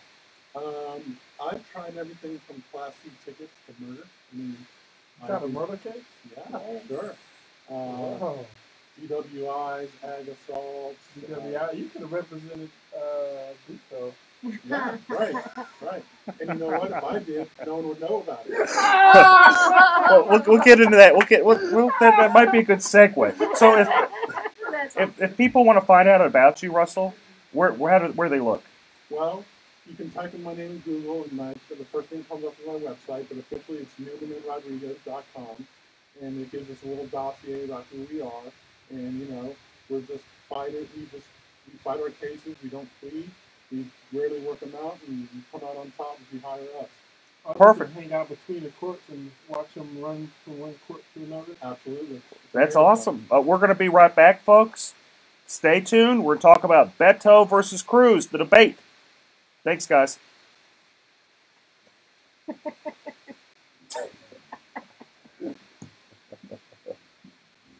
Oh, God. She keeps me on track. The thing is, sometimes I'll forget. I won't catch it until it's like, you gotta take a break. You want to hear the news? Yeah, they say 2020 is optimistic, by the way, to fix any of the collapse. No, I don't doubt it. I don't. So that's thinking 2021, 2022. It's just saying 2020 is optimistic. My hope is that they actually. The problem with the criminal courthouse. Well, there's a lot of problems with the criminal courthouse, but the biggest problem that I saw is that you couldn't get into the darn thing. So if they are repairing, I hope they actually fix it so you can actually go up the elevator. How much are they spent? Might be Definitely. already flawed as it is. I come back, tear the whole building down. Yeah. How long does it take you to get to the Gulf series? Even if I'm on bond, all I know, my mom could be selected in the boat, and I'm there on time. You gotta come and you got a big line from the courthouse. That's what happened to someone. I was in the DBA, and they went through the metal detectors and everything at the Silver Courthouse. They told them they needed to go to the criminal court. They went over to the criminal court. They said, no, you need to go back to the Silver Court. And by the time they got back, the line was like around the corner. And I'm pretty sure that they got their father involved. Yep. That's insane. And they wonder why why people have big problems with criminal justice. They wonder why people are upset with criminal justice. Yeah, I have to. Right, you were there on time. They tell you to go to the wrong building, and now they revoke your bond and put you back in jail. That's you got to show up to court for 2 hours. They wonder. Huh. Smoking always affected my daily life because I was a closet smoker. It really before me coming back. And my boss is saying that I can be cool, so I don't believe the odor of smoking. There's no ash all over the car. I would say give it a try. People feel their unsatisfaction with smoking. If I can use a cigarette ash or a little switch to good. Check out JBL.com. If you don't smoke a vape, don't start. That's not smoking.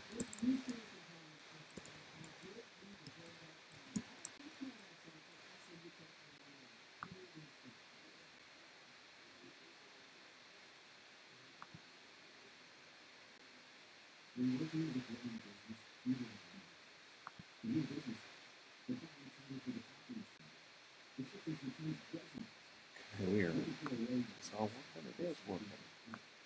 Periscope, YouTube, Facebook, streaming, Twitch.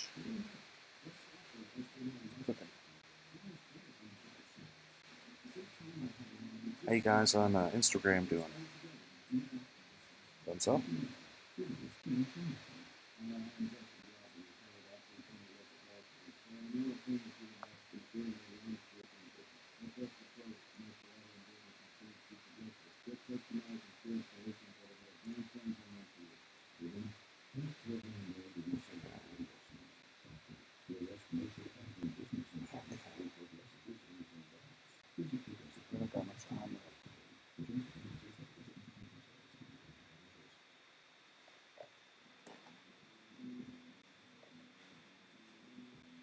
I just can't believe they just let me have this show. I think they're just gotten desperate at KPRC.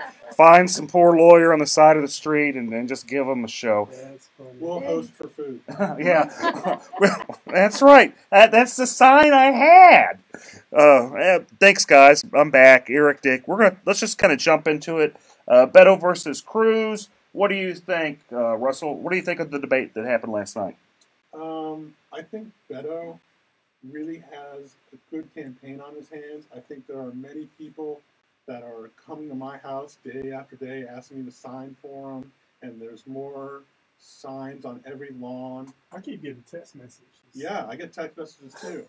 He's really trying, and he has this grassroots campaign, but I don't think he's going to beat Cruz. I don't think he has what it takes. I think he's likable, but I don't think he doesn't have the experience. He doesn't have the experience. He doesn't have the aura about him to be our next senator. Since when did his experience become a requirement to win an election? I guess not.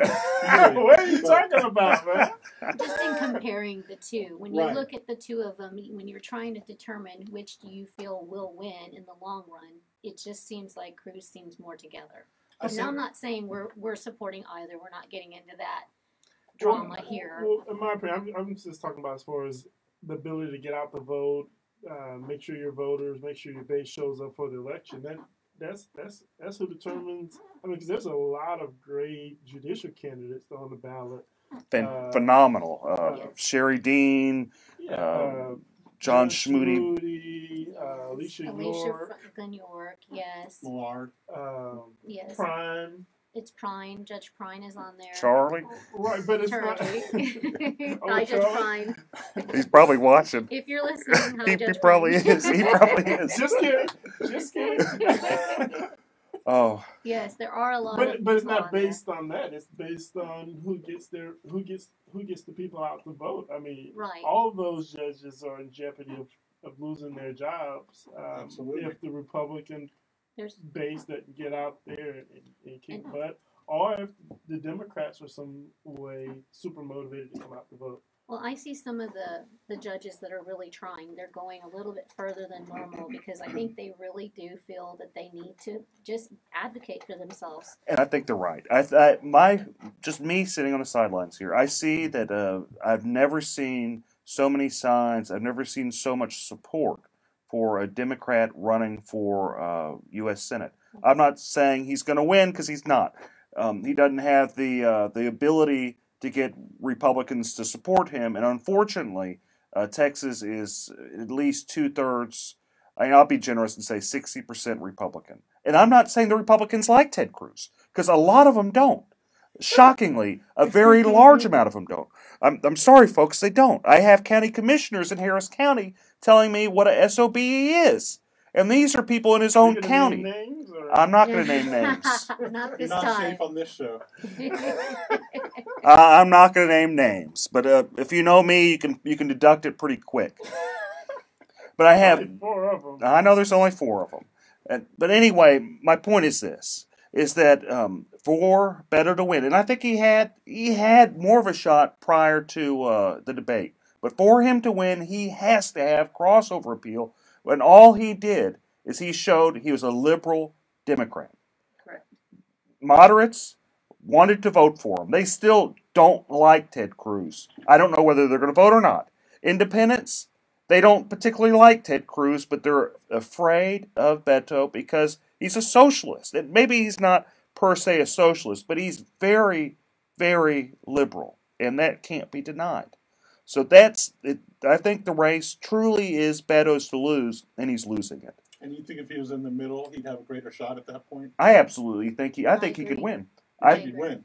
I think if he just told Republicans, hey guys, look, I'm Christian.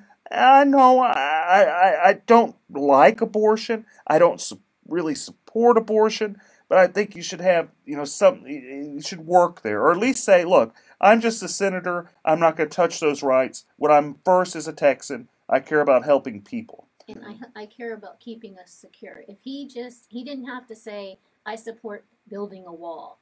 He just had to say, I understand that something needs to be out there to secure our borders, to take care of us as Texans. And he was right about not having a wall, dividing your property. That happens along the border. You have the government actually build a wall and separate your property. Where he's right on that. He is. You shouldn't have government going there and putting a big wall in the middle of your property. Correct. Taking away your real estate. Probably pay your rent. If they would, I wouldn't mind the wall. Right.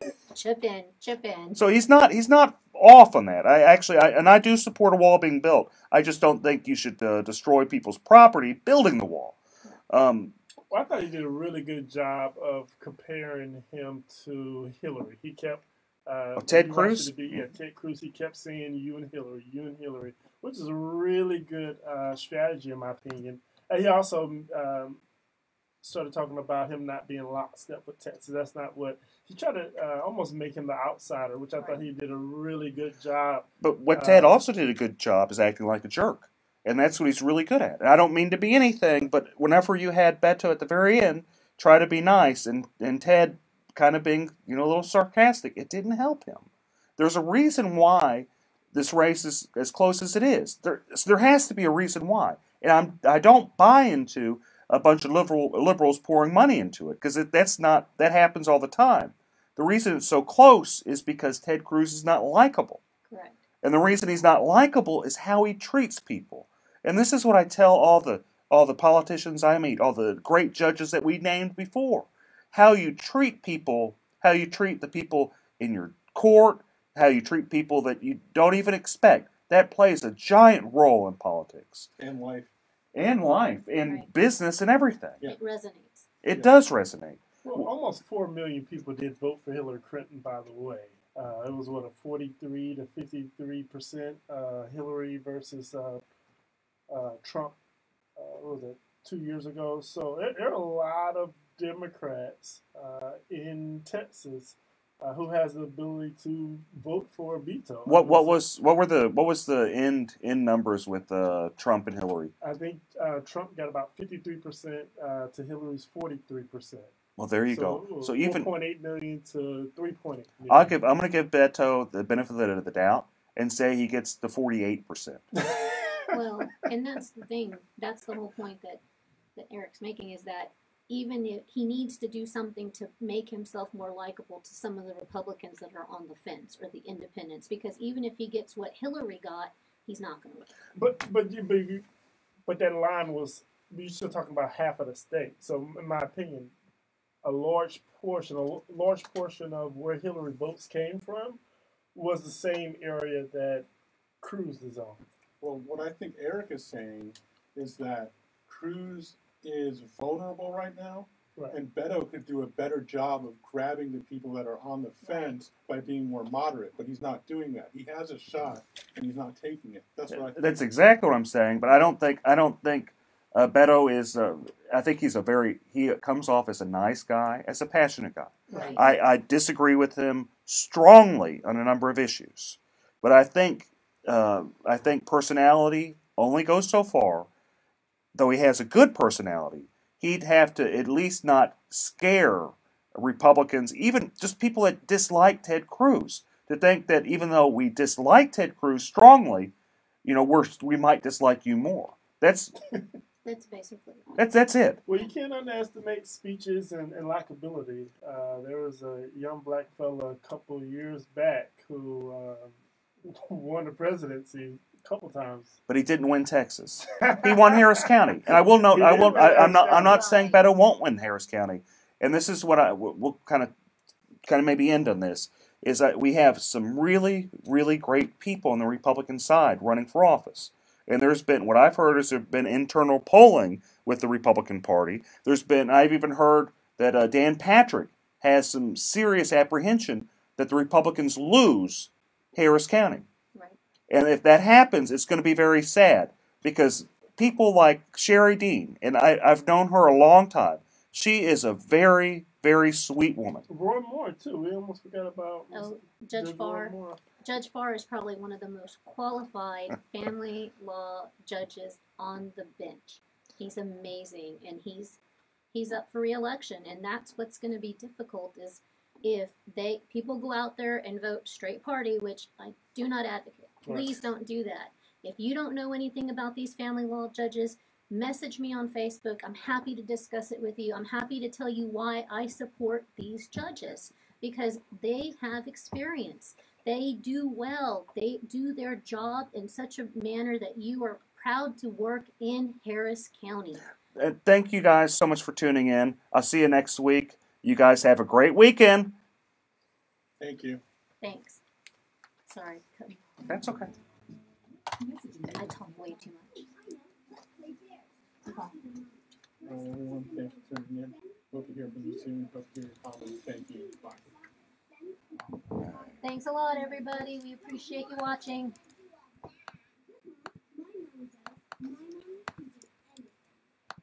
Okay. Got that still learning this.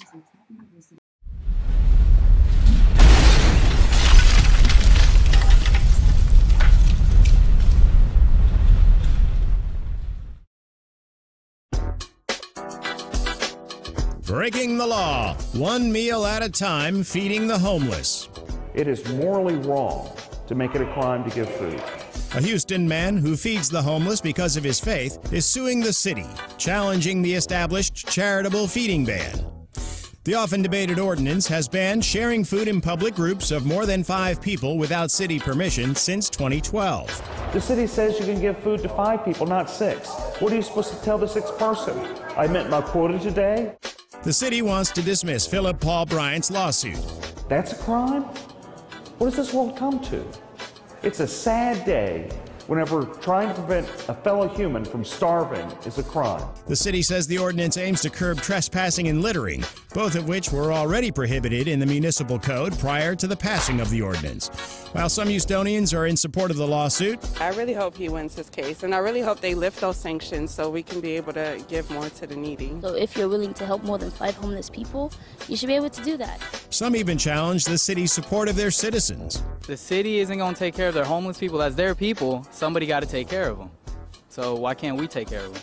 A question Houstonians will continue to ask as long as the ban remains.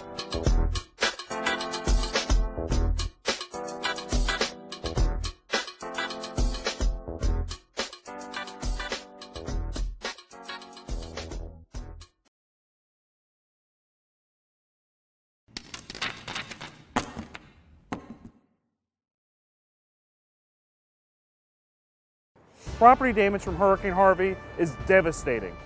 That pain has been made worse by your insurance company underpaying or outright denying your claim, sometimes without even inspecting your home. I'm attorney Eric Dick, and it's my job to make insurance companies accountable. If you feel you've been taken advantage of by a greedy insurance company, call me today at 833-3HARVEY, 833-3HARVEY. That's 833-3HARVEY. Call me right now.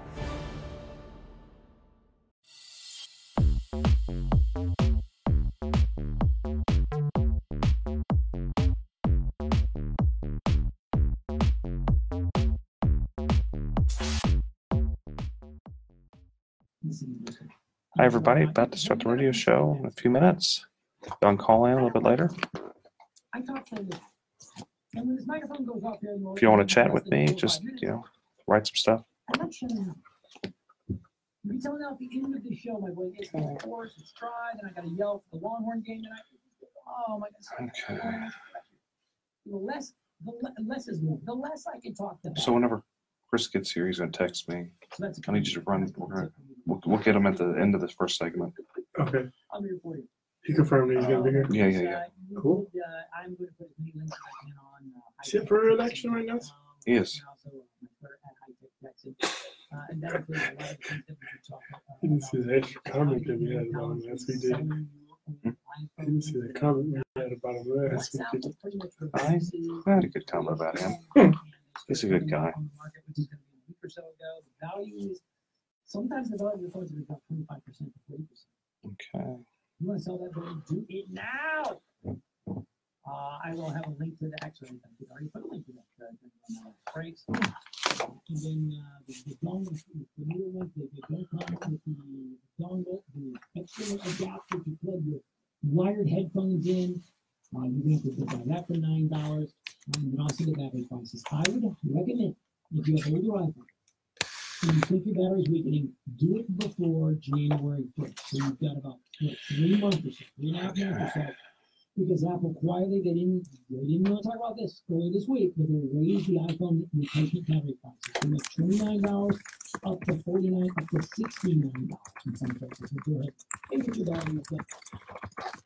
With that, I also want to point you to another one of my sub technology sites. It is called iHeartVehicles.com. And if you want the latest on some of the new vehicles, if you're looking for a new car, a new truck, I just updated some things. So I had the Toyota Highlander, really cool Lexus 500, LS 500H, cool $103,000 I was doing in a few weeks ago. This week I'm in a Fiat 500. The four-door Fiat Paccar, which is pretty sexy too. So I do cover the car industry, the tech industry, the car industry, the travel industry, and of course, some of the high-tech industry too.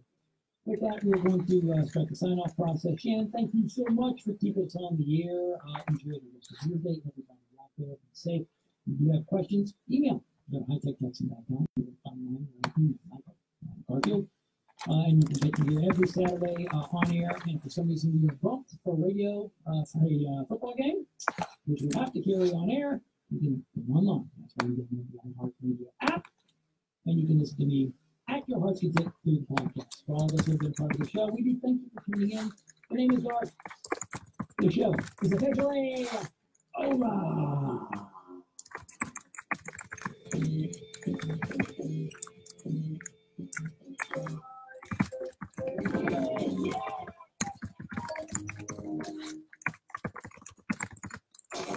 Saturday, September 15th. That's new today on the free iHeartRadio app. iHeartRadio! There's still time to join us VIP style at our iHeartRadio Music Festival in Vegas. Just listen to iHeartRadio Music Festival Radio in the app, and you're automatically entered. Plus, football's back. Check out our Job Jams playlist to get all the stadium anthems with one tap. And don't forget, you've always got this station in your pocket, streaming 24/7 on iHeartRadio. All your favorite music, all your favorite stations, all free. For window replacement you can trust, visit GulfCoastWindows.com. Wood Whisperer Video and find out who wins our brand new F-150 Super Coach Rock. Saturday, September 15th, 6 to 8 p.m. Only at Planet Ford on 59 and Elm. KPRC Houston. An iHeartRadio station. From the Gallery Furniture Made in America Studios. Welcome to KPRC 950.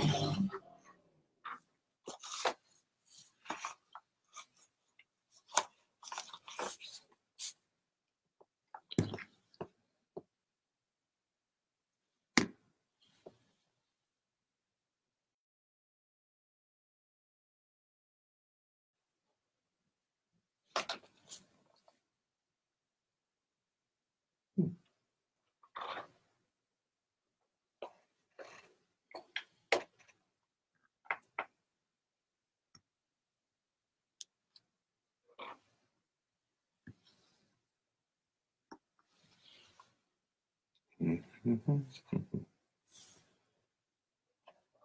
didn't push anything. I didn't do anything.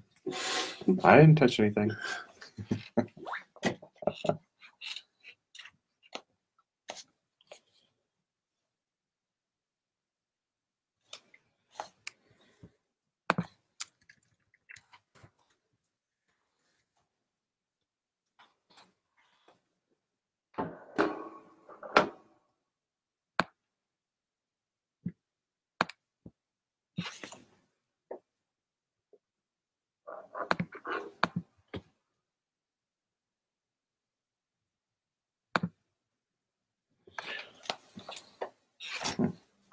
Okay, I don't know why. It's all quiet here. The engineer hadn't told me what's going on, but we should be starting soon. So our guest today is going to be Chris Daniel, and I have Phillip Btyant, who's also going to be here too. He's co-hosting with me. He's playing wingman, guys. Oh, hey. Hey, everybody.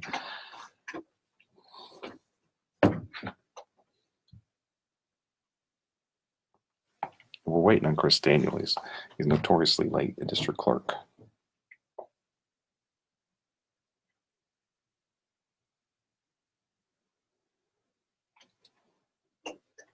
This is where he showed me it was, if I could see.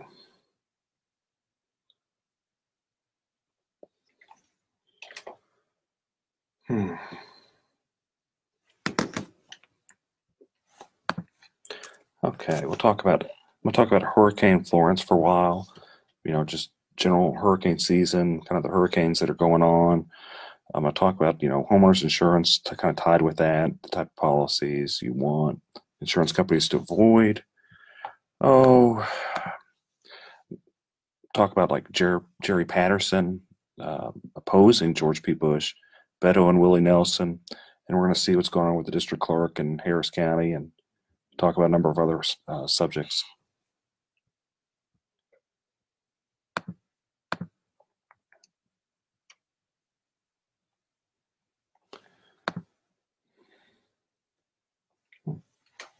It's gone quiet. Interesting.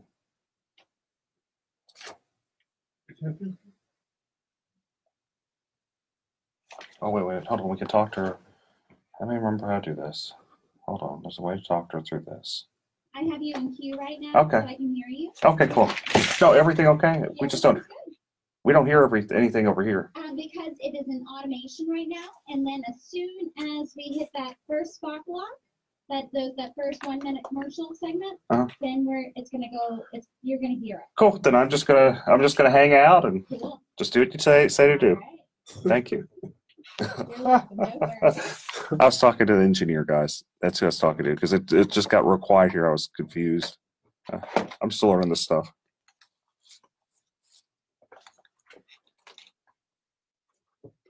Today we're going to be talking about hurricane preparedness. We're here at the Eric Dick Show. We're live in the studio here. It's going to be fun. Special guest Chris Daniels, Harris County clerk, district clerk. So we're going to be talking about some disaster stuff. Stay tuned. This is Eric Dick Show live.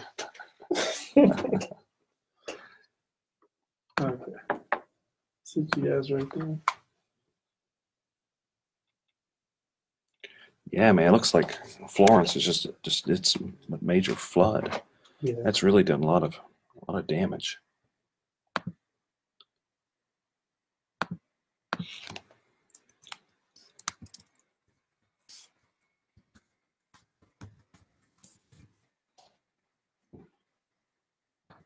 Corey Oh, there we are. Design Traffic Center. Inbound side of the Southwest Freeway around Wesleyan. The backup stretching now from the West Park Tollway split. We also have heavy traffic on the west end moving northbound. That backup now stretching almost from Briar Forest, all due to the closure north of the Katy Freeway. I'm Stephen Foss in the 24-hour traffic center. This report is brought to you by Gallery Furniture. Mattress Mac Gallery Furniture saying you can't mark those big games on a frustrating backlog set. Go out there, other furniture stores, backlog set. Come to Gallery Furniture. Hey, Fabric or leather upholstered furniture by Solid Furniture Made in America. Gallery Furniture delivers today. This is Matt Thomas. If you owe $10,000 or more to the IRS, you need professional help. Top Tax Defenders. If you receive a letter from the IRS, don't ignore it. If you're being audited, have years of unfiled tax returns, or worse yet, you are being issued a wage garnishment or bank levy, you need Top Tax Defenders. It's simply too risky to fight the IRS without the knowledge and experience of Top Tax Defenders and their attorneys and tax specialists. Call them now, 713-489-7792. That's 713-489-7792 or online, toptaxdefenders.com. Opinions provided on the Eric Dick Show are for informational purposes only and not for the purpose of providing legal advice. You should contact your attorney to obtain advice with respect to any particular issue or problem. The opinions expressed on the Eric Dick Show are that of the hosts and guests and do not reflect the opinions of this station or iHeartMedia. When you've got big problems, you need to have a big, you need Eric Dick, homeowner insurance lawyer and trustee for the Harris County Department of Education. This is the Eric Dick Show.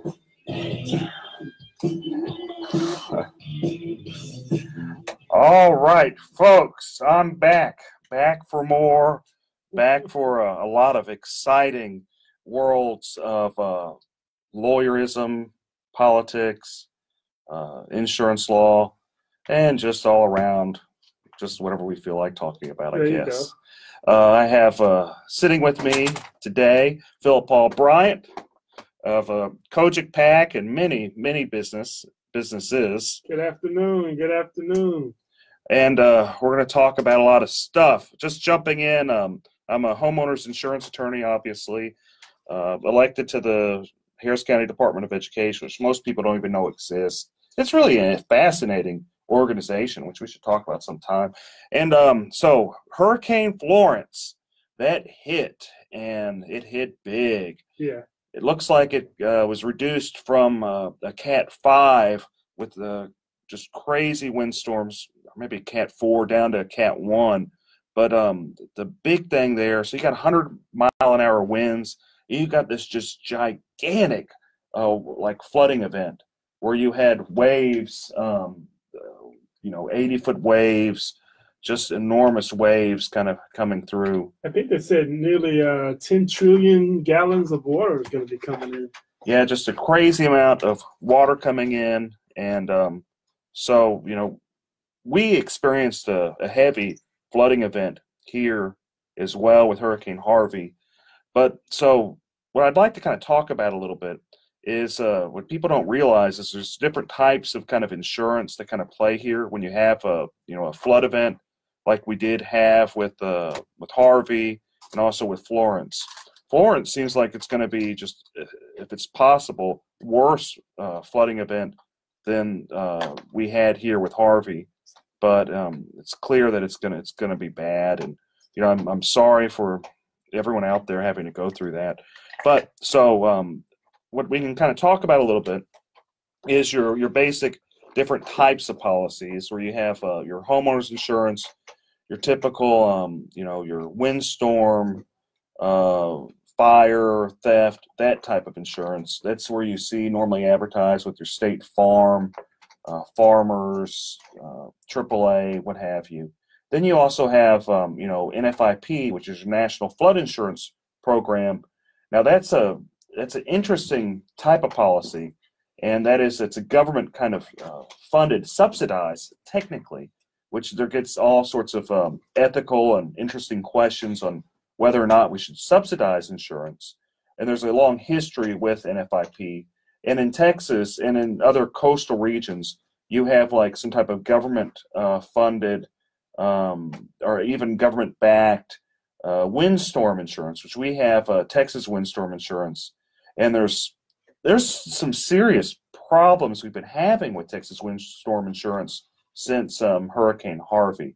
But looking at Florence, like it looks like it's going to be bad. I mean, Phillip, did you see any of the articles or where how big this storm was? Because it was crazy. Yeah, absolutely. Yeah, it's pretty scary. And obviously coming out of Harvey last year, so we're just I don't know if there's a such thing as hurricane PTSD, but just seeing water and seeing all this stuff again just kind of scares you, and it's also kind of since we did experience it here firsthand last year, it kind of makes us also want to kind of reach out, donate some stuff. A lot of us have extra clothes and shoes and toiletries, and so I from the people I've been speaking with, just want to know how they can be involved and what they can do to try to help the Carolinas. That's right. So we got flooded really bad, and a person that really did a good job with the flooding in Harris County, we actually have here today, Chris Daniel, and he can tell us all about the flooding and just the craseziness. Harris County District Clerk. That is Harris County District Clerk. 10 years, 100 years now, man. He's about 7.5, 8 years. And Eric, it's a real pleasure as your Harris County District Clerk to be here today, especially on your new radio program. Well, it's great for you to be here, and of all days, a day not far from whenever Harvey hit, and when we had this horrible tragedy in the Carolinas. And I want to thank you very much because you did such a good job dealing with all the flooding in Harris County that I don't think anybody wanted, and no one wanted to deal with that job.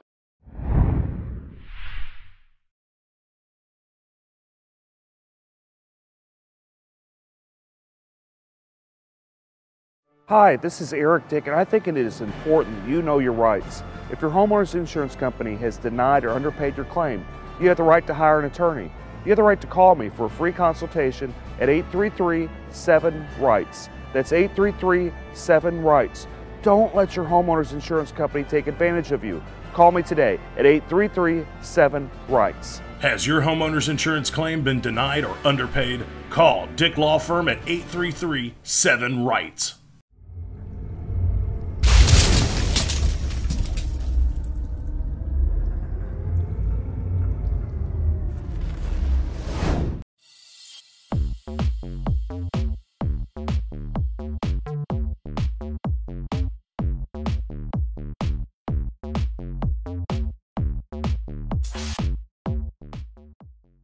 You did such a good job with that. Well, I appreciate that. And there's a lot of backstory that never got told by the media, not because they weren't trying to cover it, but because there were so many heroes and unsung heroes of Harvey. To put it in context for the listeners, as a native Houstonian, I've been personally flooded twice in the city of Jersey Village in 1998 and again in Tropical Storm Allison in 2001. And during Harvey, my own mother lost everything in her home in Friendswood as 5 feet of water descended into her house. And it is an unfortunate experience of mine to have to deal with flooding in Houston, especially with the Memorial Day flood and the Tax Day flood, and how we practiced our disaster plans from both those floods and managed the courthouse and managed the dockets and managed canceling jury service and getting the word out to the public that, hey, do not drive into high water, turn around, don't drown, at the courthouse. And all that prepared us for Harvey, so that when other agencies had not yet practiced their disaster plan, we were already set up days before with emergency computers and equipments and generators in the various places where we were supposed to be for emergency court. Well, you guys still, sorry, Eric, but you guys still have a lot of house guests as a result of Hurricane Harvey. I know the criminal court judges and team is hanging out in your building. How does that feel, and what's the plan there? It's a new normal, and we are all getting along now. There were some growing pains initially. I mean, let's be honest. We had one judge try to throw another judge in jail for not getting off the bench fast enough. Wow. And we had some other judges basically kick the DA's office out of their suite area into the hallway. And then another judge come back and says, no, you can't be out in the hallway, both claiming fire code violations. But it is a new normal. We are now getting along fine. And unfortunately, it is predicted that not till the middle towards end of 2020 will we be back in that particular building. But when we do get back into that building fully, we're going to have a whole bunch of new elevators, a whole bunch of more elevators, more space in general, because the sheriff is not really moving back into that building. And it's going to be a great facility going forward. So just a couple things. One, I think would be important for the listeners is to explain what you actually, what the district clerk does, because I think a lot of people have no clue what Harris County District Clerk is. The district clerk's office is a statutory office that was created in response to the growth needed in Texas. The basic founding fathers of Texas had your basic 6 or 7 offices: treasurer, sheriff, county clerk, county judge, et cetera, et cetera.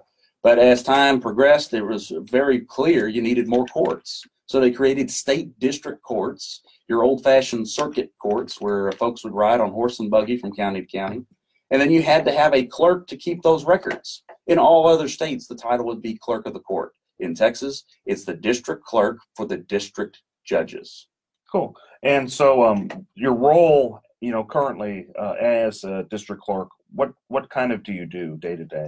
Call me the traffic cop, if you will, of all filings going in and out of the courthouse. So when Mr. Dick yourself files something in our courthouse, you would either file that electronically, preferably, or by paper, and we would accept it and then hand it off to a randomly assigned judge for it to then proceed judicially. And then the judge would then assign electronically, hopefully, his order at the end of the case, and you would have an entire file that would normally be paper, by the way, now electronic for anybody to use, view, etc.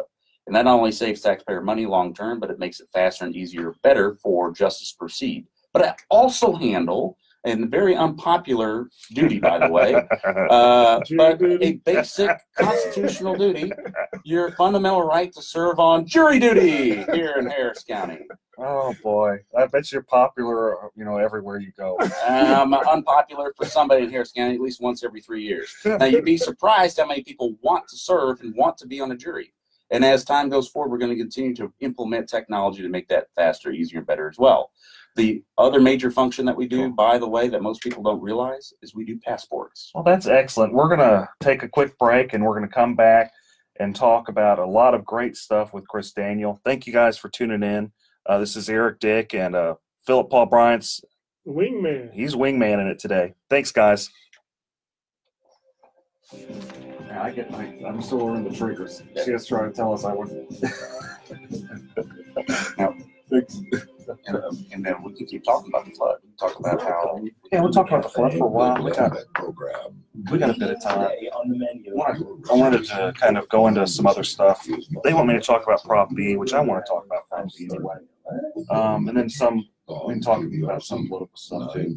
Like I liked what was going on with Patterson and Bush. I think that's kind of interesting. At least deserves discussion.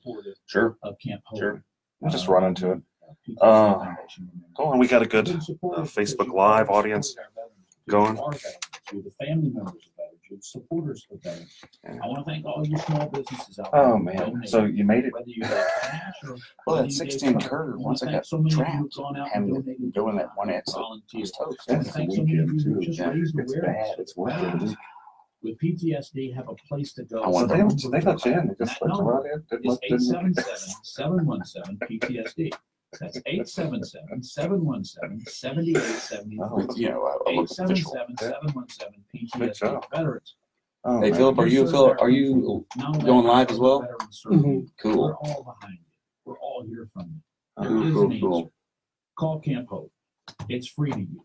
877-717-PTSD. This is your opinion, and I think it's important that you know your rights. Have they doing anything? Or they just Sat next to me today at the Delta Sigma Theta event. You have the right to call me for free consultation. It seemed pretty serious. 7 rights. She didn't have any money, 833-7 so she's relying on. Don't let your homeowners insurance company take advantage of you. Oh, you never know what's Call going me to. today at 833-7 rights. As your homeowner's insurance You never know what's claim going to been happen. denied or underpaid, Hey guys, how are y'all call doing? law firm at You never know what's going to happen. 833-7 rights. I think we can talk about that some. Well, occasionally I like to stop and just say thanks to all And you've you done, good to be folks fair, do for us. up and down, left Our and right. friends You've at done a good U.S. job. Coins have You been really sponsoring have. the show that We ain't sponsors finished. I'm not saying you Camp are, Hope, but that sponsors what we could talk lots of about is stuff like that country folks that we the can connection bring you've done, in. use social media, And they interact say more that with all you the folks, when lawyers, you are selling your coins, use are their bringing them information, family to U.S. coins, Coins, kind of try to coming in, change. you're bragging on the show, and we appreciate it. You're I having a feel great experience. also U.S. with the Coins, judges, 10 outside the loop. it's the thing of family court where you can sit hearings, 713-464-6860. Come on, yeah, we're This is piloting what that right comes now if with you David owe Sparscore. $10,000 or more to the IRS. You want me to talk about that? Yeah. Tax defenders. If you receive a letter from the E-resets IRS, and don't ignore it. e-hearings. If you're being audited, have years of unfiled tax returns, or worse yet, Just the you're lawyer being show. issued a wage judgment or bank People levy listen to lawyers, using they'd like top to know tax that. defenders. It's simply too That's good. risky to Then fight you the are. IRS without the Good. knowledge and Also for experience the of top lawyers tax listening, defenders gotta know and their who attorneys you and tax are. specialists. Call them now, 713-489-7792. That's 713-489-7792 or online, toptaxdefenders.com. to deal with. Try new endless pan pizzas at You really Seasons, have. available in both Meat Eater and Supreme. Now Are we allowed to with talk about the starting at Texas lawyer $5.99. Facebook It's the page since best that's not price for political? endless pan pizza only at Seasons. If we Price talk and about politics, participation that's vary. fine. Restrictions The apply. only Visit thing that might be instead of Seasons.com/plan for purchase, details. she wants to come up here. She can. I don't care. I'll talk to Marilyn.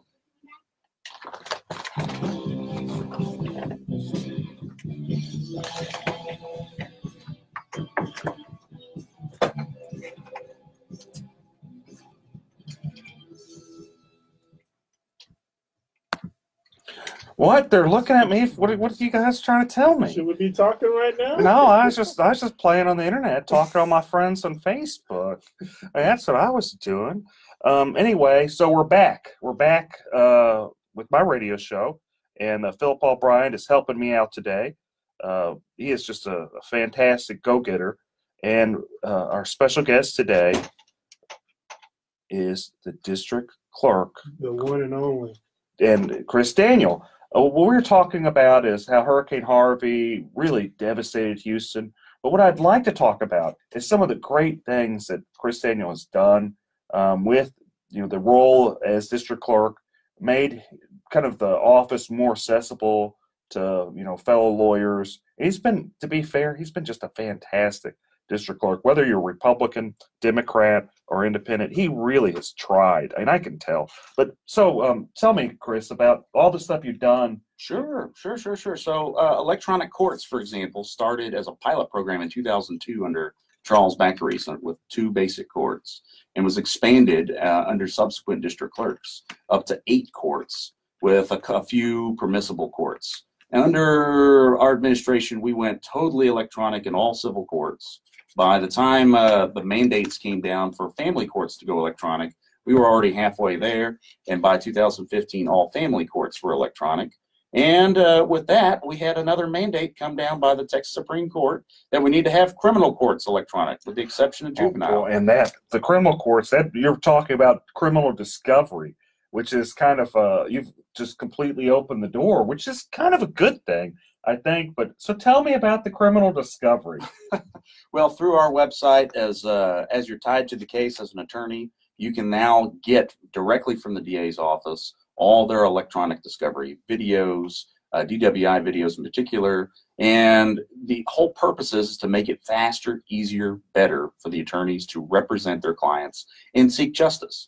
Now, what's interesting, I kind of want to give a little backstory here, is so when I started practicing law about 10 years ago, I did a number of criminal cases. How you used to get your files, you'd have to and usually the DA would freely give you their stuff, but sometimes they really didn't have to. And you could serve them discovery. So you couldn't just mail them that. You'd have to go to the court, kind of file something at the courthouse. So you'd have to either wait for a hearing or actually drive down there, file this stuff. And it was really kind of a pain where to do any type of discovery. But that's gone now. So now attorneys, doing criminal defense work in their comfort of their own home in their pajamas at 6 p.m., 7 p.m., whatever time, they can e-file their discovery to the the DA's office, and it's a complete different world.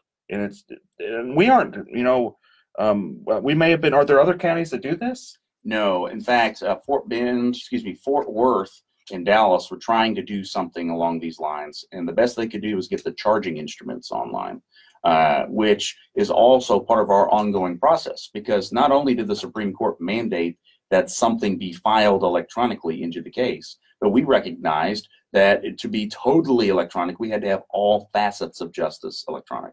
That includes e-warrants, e-subpoenas, e-citations, and so on and so on. So I just want to kind of step back. You're saying no other county in Texas out of the 254 counties does electronic discovery for criminal cases? Not that to my knowledge. Most counties are accepting electronic filings per se, and then going behind the filings back and printing it out on a printer and sticking it in the paper file, which defeats the whole purpose of electronic filing. The goal is to not only be faster, easier, better, and more indexed so that the attorneys can do a basic Google search on their own case and find rapidly what they need to represent their client, but to save taxpayer money. And be environmentally friendly as well. Well, that's a token benefit, because when you're saving trees, you're also not having to pay for all that toner and printers and paper and so on and so on, plus personnel. Well, it just makes basic sense.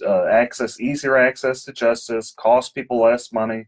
But it's also a safety issue. When we implemented e-subpoenas, that saved 32 positions for the sheriff's office to then put back into the courtroom as bailiffs that no longer had to process subpoenas, because it was a automated electronic process. And that came vital, especially after Harvey, where we were doubled up in the courthouse. Well, that's fantastic. Yeah, you've really done a good job there. So how about where you've tied in social media to the district clerk's office?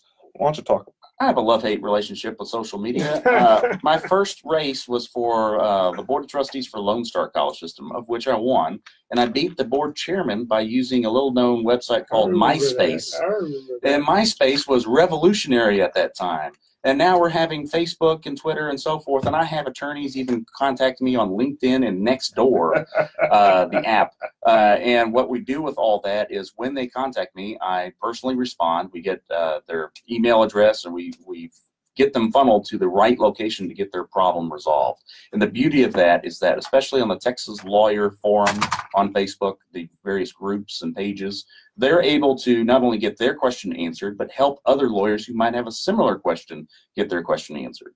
It's not always the answer they want to hear. For example, there's a snafu going on right now with sensitive data documents, where the Texas Supreme Court has asininely created a category of sensitive data, where when you file something electronically, and I'm sorry to get technical, audience, but when you file something electronically and you market sensitive data to protect your client's best interest, well, guess what? We're not allowed to show that online at all. That became such a problem because if Eric files something, he knows he filed something and I can't show it. How do we explain that? So we created an electronic index that at least showed that it had been filed, but you still had to download and view elsewhere. You couldn't view it online. And that has created a whole bunch of headaches for lawyers out there with this new restricted category. But again, that's just trying to solve the Supreme Court's problem for them. Well, it sounds like you've done the best you can do. Yeah, so he also implemented passports in his building, because that wasn't done before under I think Jackson. That wasn't done under any district clerk in Texas, except for in Harris County, except for the surrounding counties. And so we decided to take the bull by the horns and say, look, Stan's right here with his birth certificates. Why can't we just finish the gap and come up with a passport service?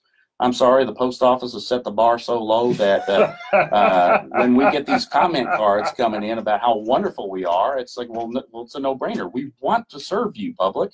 We want you to come in and have the best experience possible while you're already downtown for an unfortunate reason in court, or to get a birth certificate, a marriage license, a DBA for your new business, a liquor license for that kind of business, or you're serving jury duty. Come on down anyway and get your passport. Get a new passport, get it renewed. And oh, by the way, we go through Philadelphia instead of Baltimore, and therefore our passports are processed faster. And therefore, it takes an average of about 14 business days instead of 4 to 6 weeks to get your passport back. One other question. I know a lot of viewers are wanting to know, is there something that that can be done about those lines in the morning to get into the court? And I assume Yes. it's a lot of it Yes. because of the criminal court being combined. Correct. Now, once we're back in the jury assembly building, which unfortunately became an unnecessary.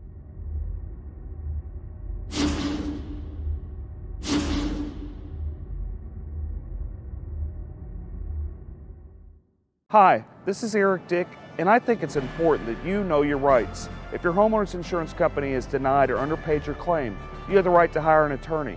You have the right to call me for free consultation at 833-7-RIGHTS. That's 833-7-RIGHTS. Don't let your homeowner's insurance company take advantage of you. Call me today at 833-7-RIGHTS.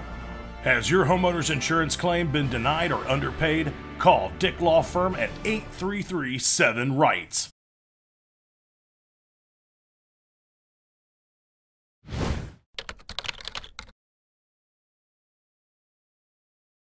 Feeding rocks. It should not be a crime to feed the homeless. Feeding rocks. A good Samaritan shouldn't be punished for acts of kindness. Feeding rocks. Because it's more of a crime to turn your back on a starving person. Feeding rocks. You shouldn't go to jail for sharing food. Feeding rocks. You can't in good conscience let a hungry person starve. Feeding rocks. Help us legalize charity. Go online and sign the petition. www.feeding.rocks. Feeding rocks.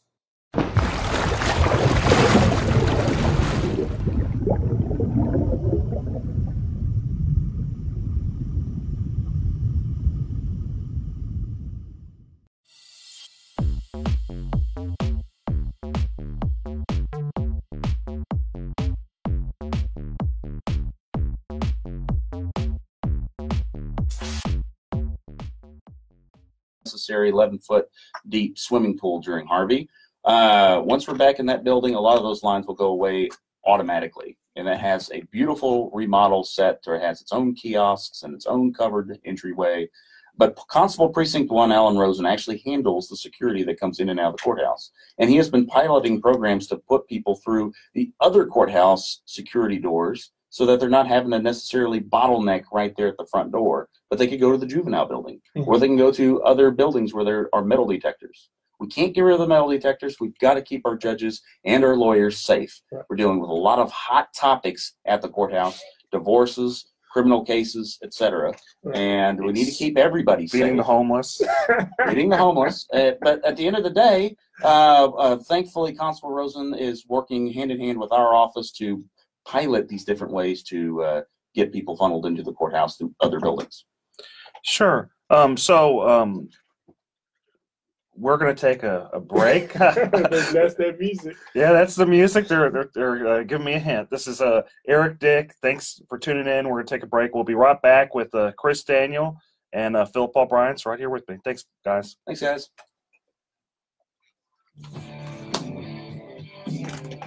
Too fast? Too much? No, it's fine. Wasn't too technical, was it, Brian? Yeah. Some people are you still talking about MySpace? You're talking about what dial-up internet back then? Tom was a fan, man. Yeah, you just told me to close your MySpace account, by the way. Is it still up? I thought I deleted it. I deleted it 10 years ago. Oh man, I never had a MySpace. That was for musicians.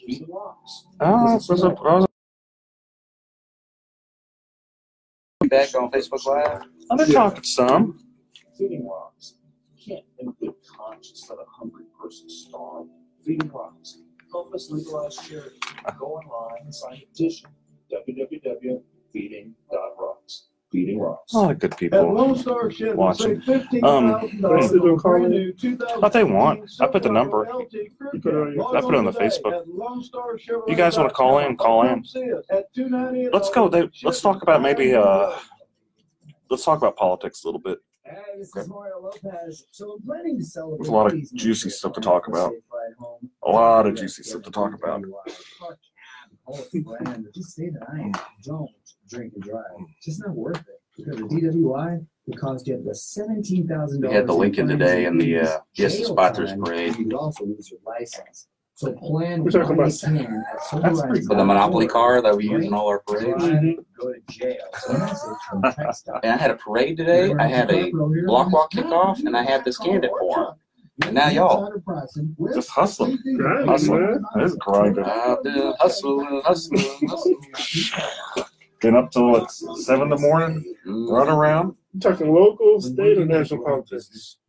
I want to talk about Jerry Patterson, where he's a Republican and he endorsed George P. Bush's opponent. And the reason why and all that, I think that's kind of interesting. It's at least people were talking about that. I'd also like to talk about a lot of people are upset that Willie Nelson's playing for Beto.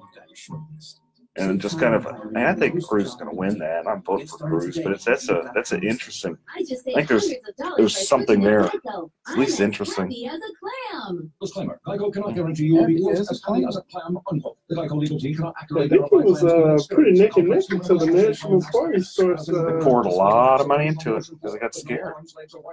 What's there to be happy about? A clam's all like, oh, I'm so happy I didn't get turned into New England clam chowder today. What's that going to do? I don't know. So fun to say. What were we talking And also, we need to talk about Prompt B with the firefighters. Yeah. I meant to go by there and get a couple of It feels sometimes like everything in life has gone against us.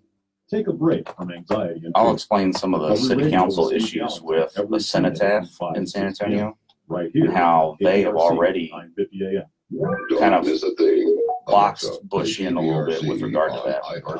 Okay. Now, I mean, he needs to take a leadership stand. Because, yeah, they already voted. Yeah, they've already.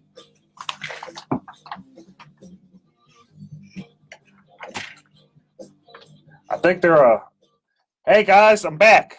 Okay, so we got Chris Daniel here, we got Phillip Btyant, and let's talk about some politics. I know everybody loves talking about politics and maybe some gossip, and let's see where it goes. Man, it's how you lose more friends. Politics. It's how you lose more friends. Well, you know, I don't have many friends speaking. Right. When you don't have any, it's not hard to lose them. Okay, so what I found interesting is one of the person I think highly of is Bonnie Lugo was having a bit of a fit about how Jerry Patterson endorsed George P. Bush's opponent. And the whole kind of backstory, there's a lot of backstory with the Bushes and Trump and all that type of stuff. But I think really kind of the tie-in here and why a lot of people are just genuinely upset with the Bushes is George P. Bush's role with the Alamo and how a lot of people like my family were tied. We have relatives that fought in the Alamo. We have relatives basically in every Texas war. The first alcalde of Columbus is a relative. It's just like the history, at least in my family, and many other residents in Texas, they have such a deep, deep Texas history. And they're just highly offended is in how he's trying to commercialize, in essence, the Alamo. Have you heard anything? What do you think about that, Chris? You know, it is a time for leadership. And I think with the best of intentions, the current land commissioner's office delved into trying to expand, preserve, and protect the Alamo. And unfortunately, too many businessmen and too many consultants got involved, particularly those that were not from Texas. And we have a mess on our hands. And a lot of it is a technical issue that is more complicated than a 20-second soundbite. For example, most folks don't know that the San Antonio City Council has already voted and kind of boxed Bush in as far as moving the cenotaph. the wonderful monument that's been there for over 100 years, that's my understanding, that really celebrates the defenders and heroes, State Board of Education, of the Alamo. And what the problem with that is that once they have by ordinance said that you shall move this, unless he steps up as a leader and says the dickens with your city council ordinance, you know, it looks like he's kind of kowtowing to what they're demanding, what this Democrat city council is demanding. Well, I mean, it is that, and that's true. He doesn't seem to really. It's a time for leadership. He's not. He doesn't seem like he's listening to his supporters. At least he's not listening to, you know, people in the Republican Party that have deep, you know, Texas roots, that just kind of have an emotional connection to, you know, all this historical type of stuff, especially in an environment where we're looking at, you know, maybe removing Sam Houston's statue, which I strongly disagree with. But you have that type of environment, and a lot of people are emotional about this. This becomes a reduction to absurdity, reductio ad absurdum, to make a legal term. And at some point, we are doing our children, our grandchildren, our posterity a disservice by destroying history. And in some cases, it is better to preserve a bad history in place as a warning than it is to just destroy it and whitewash it and sweep it under the rug. But then I agree with that. I mean, that's a completely different topic. If you're talking about Confederacy and the Civil War, that's a completely different topic. You brought that up. I was just talking about history in general. But if you're talking about Texas history, it's like something just vastly different, because you had people that were like Texas leaders refusing to you know, succeed, refusing to go through that whole thing, you know, happening. Well, let's take it back to the Alamo. You were talking about history here, and I was talking about tearing down history and sweeping history under the rug. Part of the problem with the expanded Alamo plan, or the criticism of the expanded Alamo plan, was you had an artist from Philadelphia who was trying to kind of de-emphasize the Battle of the Alamo itself and expand the 30,000-year history of what happened in that San Antonio region. And the problem is that that's not why people come to San Antonio. They don't come to San Antonio even to find out more about the Rough Riders, who were trained in the backyard of the Alamo, who were key and vital to not only the future of President Theodore Roosevelt, but also the Spanish-American War. They come because of the Battle of the Alamo, the icon of the battle. And for an outside Yankee to come in here and basically de-emphasize the purpose of people coming to the Alamo and expanding it the way that he did to increase the emphasis on 30,000 year history, that again is, you're not communicating to your Texas base, you're not communicating to your outside visitors who come to this UNESCO site, and your folks that want to know more about why Texans are this independent, can-do spirit. Yeah, I agree. And it's bad news whenever you're messing with the Alamo. And it can't get any more Texas than the Alamo. People jump up and down. They have a strong emotional connection. But how about the fact that Jerry Patterson, a pretty well-known, you know, in a lot of different pockets of the Republican Party, you have him actually endorsing a Democrat, which is, you know, a big no-no. But and what do you think about that? I think he's making a statement. He must also be aware that he's never going to run for office again, because when people cross party lines to endorse Democrats, particularly in a race that's clearly going to be won by the Republican, you're committing political suicide. So he must firmly believe that this is his hill to die upon, and that he is going to try to make a statement to all that the handling of the Alamo has not been the way that he would have handled it, and that with the best of intentions, more leadership needs to step up to get the show on the road to protect Texas history. I'll just be upfront. I can't vote for Bush, and I don't think I can vote for the Democrat either. But there's no way I'm going to vote for George P. Bush. Just no way. I think too many of my family members would be upset with me, both living and deceased. But so do you have any opinions on the Alamo, Phillip? Yeah, well, I think I was more concerned. I won't say concerned. I don't necessarily accept the fact that it would be political suicide to step across the aisle. I think in our PAC, Houston area coaching PAC, we do this on a regular basis. I think you have to judge and look at the candidates for who they are, That's what fair. they stand for, their That's fair. background, some of their vision as well. Because I know Democrats that love Chris Daniels. That's true. That's true. And it's not necessarily because he's a Republican. It's because they think he knows what he's doing. They believe in the direction he's taking the district clerk's office, and it also works on the other side as well. Republicans just can't vote for someone just because they're Republican. Democrats can't vote for someone just because they're Democrat. I know we say it every election cycle, and I know every election cycle they go in and they just click that straight ticket candidate. But I think we have to go down ballot, look and see exactly who's on the ballot, what they're standing for, and a lot of it is kind of hard because you got 70 or 80 different elections, just for the judges, and then you got 75 judges on the ballot. We set the Guinness Book of World Records at one point for having one of the longest ballots in North America. Right. So I know it's difficult to do research on a couple hundred candidates just to go vote, but it's our civic duty. People sacrifice for our right to vote and sacrifice to get there, and it does them justice because these people do affect our daily lives, whether we like to admit to it or not. So to be fair, I don't disagree with anything you just said, Phillip. I just think that for Jerry to make such a bold statement in a statewide race, he must think that he's not going to run for anything in the future. Now, there's a maxim that my favorite state rep from Kingwood has to say, Dan Huberty, which is if you're explaining, you're losing. And where George P. Bush has himself in the corner right now is that in order to explain this very complicated and very hot topic of the Alamo and where its future is going, he has to go very detailed into a lot of technicalities that the listeners aren't willing to take the time to read about or listen to about. And when you're explaining, you're losing. So we're talking about statewide races. Let's go to another race that's kind of a bit controversial. Is the Ted Cruz versus Beto.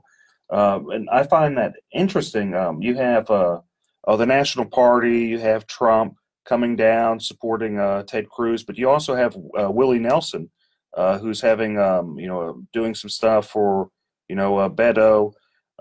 You have a bunch of national money from the Republican Party being poured into Ted Cruz's race because there's genuine fear that he may lose the race. I kind of am. I doubt it, but there is truly genuine fear around a number of pockets. And you also have the polling kind of tightening. One poll at least had it one percentage vote away. Some others 4 or 5, points away. Phillip, why don't you start off? What do you think about that? I think it's a referendum on Trump. I think Ted Cruz and Donald Trump are, I wouldn't call them best friends or second best friends in the whole wide world, but they're pretty aligned as well as some of their politics. And so for this race to even make the headline is, you're right. I definitely think that the numbers show that a Republican, whether it be Ted Cruz or whoever, the numbers show that should be a Republican seat. But for it to even be close or to even be a part of our conversation just shows you that not necessarily Ted Cruz, but in my opinion, his connection to Trump, I think is more so a vote against Trump in that particular seat, in my opinion. And I get them emails from the Democratic Party, the Harris County Party, and so I see the angle they're using as far as fundraising.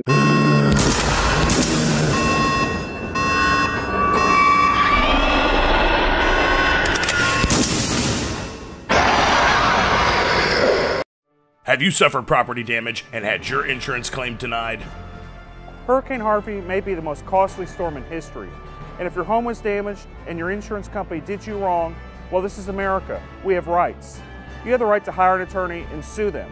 You have the right to call me for a free consultation. at 833-3-HARVEY. That's 833-3-HARVEY. Don't let your insurance company take advantage of you. There's always hope. Call me today at 833-3-HARVEY.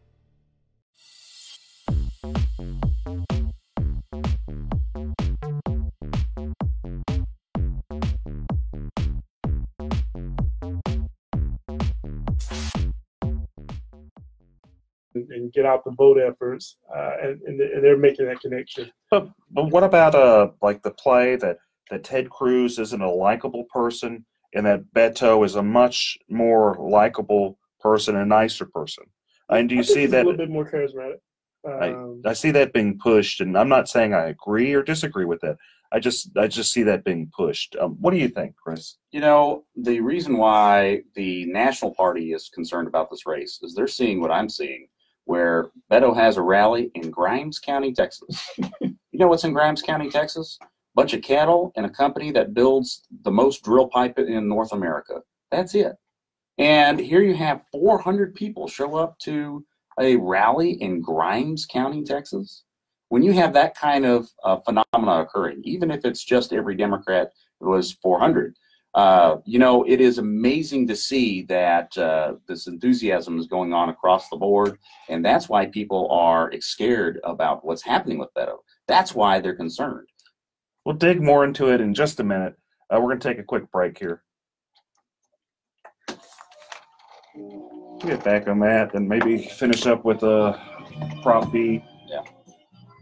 I think it's good stuff. Just people are fascinated by it. It's good stuff to talk about. You don't think so? I think it's well. So what I'm going to lead into about Beto is how he's basically using Trump tactics to define the race, and how Ted has waited too long to take control. Well, winding people up. Get along and live. I don't know what's going to happen with that. I think it's more fascinating than anything. It's that time of the year. Well, then I'll follow that with getting technical about straight ticket voting and how that's true. You know, Beto is a threat. Because if a Republican votes for Beto and they don't do the normal thing where you pull the lever and then change a vote, then they're going to have to vote all the way down the ballot. And after 75 judges, they may just forget to vote for their county judge. About 2 years from now, because that's going to happen in 2 years from now. That's right. That's right. And frankly, you don't. If you owe $10,000, all right, if you want to make that, I see the pitch. You had to go down the Confederate statue thing, huh? I wasn't talking about that. I had to go down in a second. I had to go down in a second. I had to just kind of flirt with it. Just see what. I had to go with it for a second. That's a no-win. There ain't no winning on that. No, we didn't go into too deep. I had to go there for a second. You know, I'm a sucker. Just the Sultan's just blowing up your phone as we speak. And I think it's important that you know your rights. If your homeowner's insurance company is denied or underpaid your claim, you have the right to hire an attorney. You have the right to call me for free consultation at 833-7-RIGHTS. That's 833-7-RIGHTS. Don't let your homeowner's insurance company take advantage of you. Call me today at 833-7-RIGHTS. Has your homeowner's insurance claim been denied or underpaid? Call Dick Law Firm at 833-7-RIGHTS. Hurricane Harvey hit us all. It feels sometimes like life has gone against us. Take a break from anxiety and fear. So we had a 2-week break. Yeah, we'll be back on this more. It's kind of fun. Right. How long's your show? Just an hour. Oh, we're almost gone.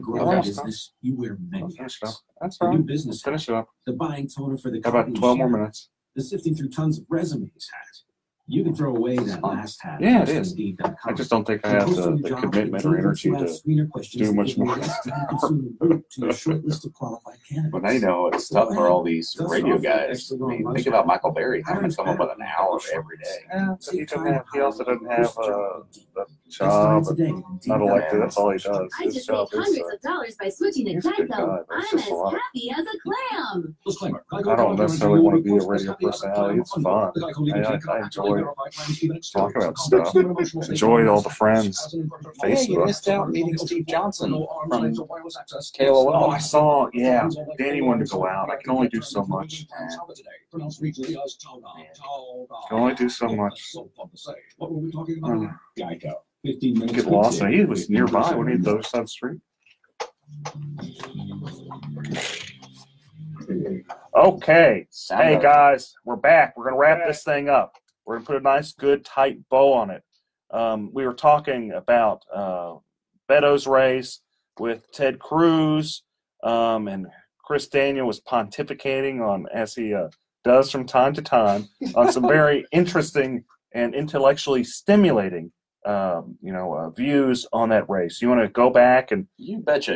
With Robert Francis O'Rourke, the Irishman from El Paso, he is defining his race the way that Donald Trump used the media against the Democratic Party.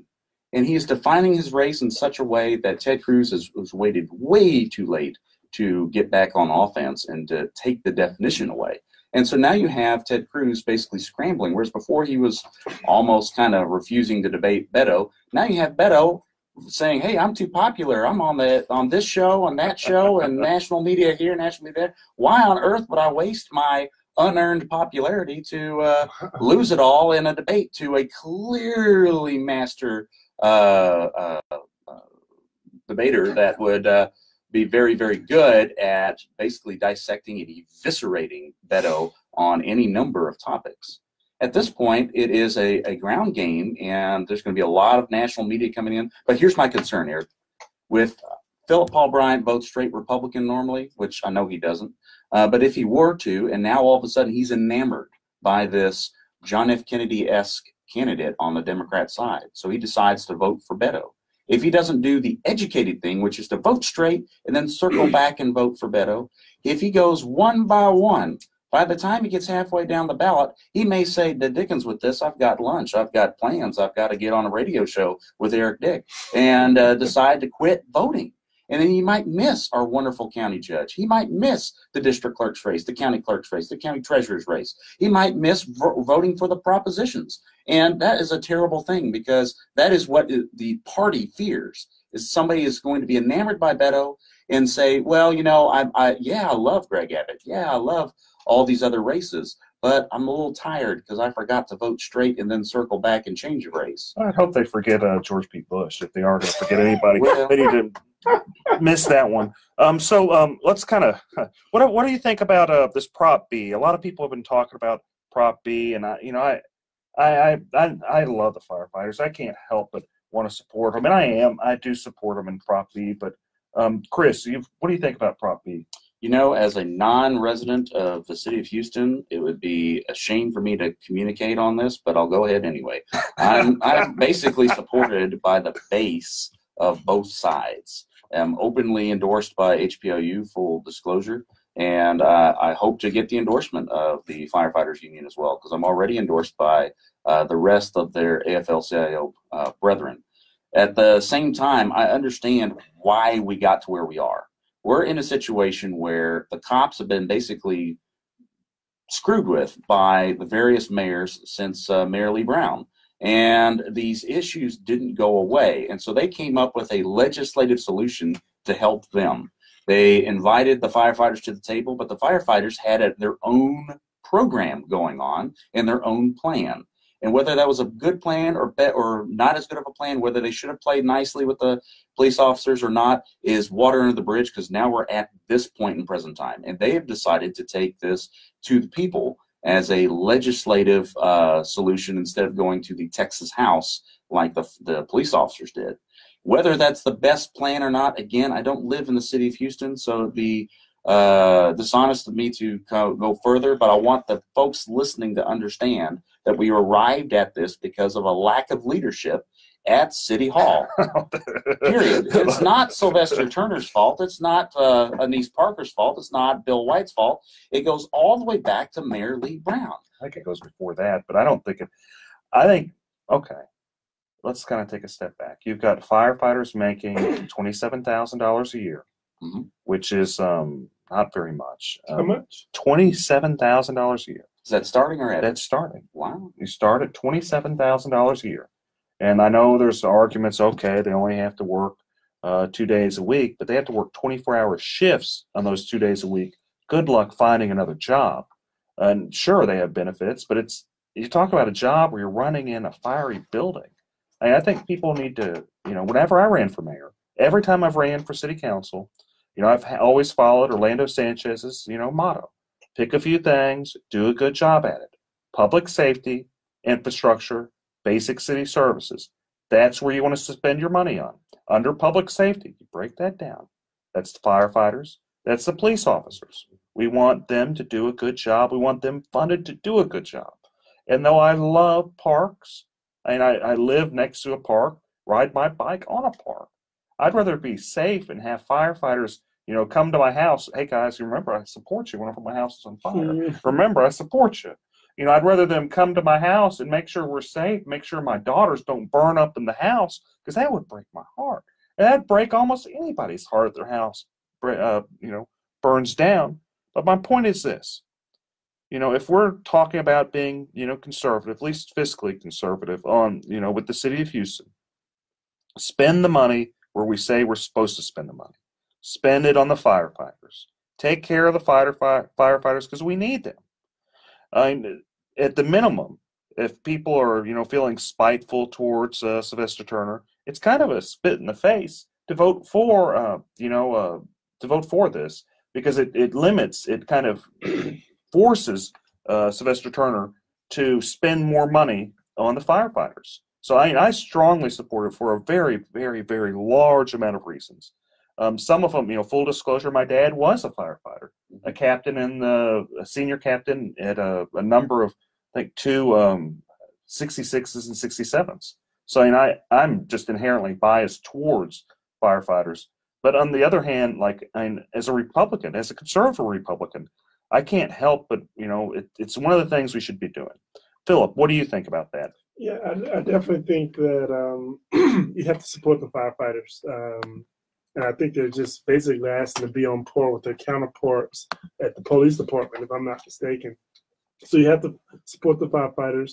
If they need raises, give them a little extra money. I think initially were asking for 3%, but they just were just backlogged from prior years that now they're asking for a larger percentage to try to make up for past years. And if that sends the city, puts the city in a position where they don't necessarily have a revenue to cover it, then that's going to force them to look at other programs and other possible wasteful spending to try to accommodate for that. And so I support the firefighters. I think there also is going to be another proposition about the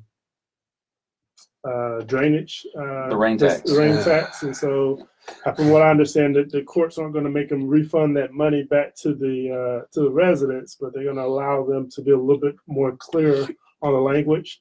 And so the city has some explaining to do in this municipal election cycle. Well, just as a final word to the listeners, I just want you to understand that after this proposition is voted for or against, with regard to the firefighters, that this problem is not going to go away. Right. We got to this problem because the city was upside down on its budget, and various mayors and city councils have tried creative solutions to solve this to no avail. The cops ended up going to the legislature to try to seek a solution. The firefighters are going a different direction to seek a solution. With regard to the drainage tax, stay tuned. Stay tuned. Thanks, guys. This is it. We'll see you. And I'll see you next week. Same bad time, same bad channel. Thanks very much. You guys have a great weekend. That was my diplomatic answer. That was very diplomatic. Thanks, guys. We're heading out. But it's the truth. Hi, this is Eric Dick, and I think it is important that you know your rights. If your homeowner's insurance company has denied or underpaid your claim, you have the right to hire an attorney. You have the right to call me for a free consultation at 833-7-RIGHTS. That's 833-7-RIGHTS. Don't let your homeowner's insurance company take advantage of you. Call me today at 833-7-RIGHTS. Has your homeowner's insurance claim been denied or underpaid? Call Dick Law Firm at 833-7-RIGHTS.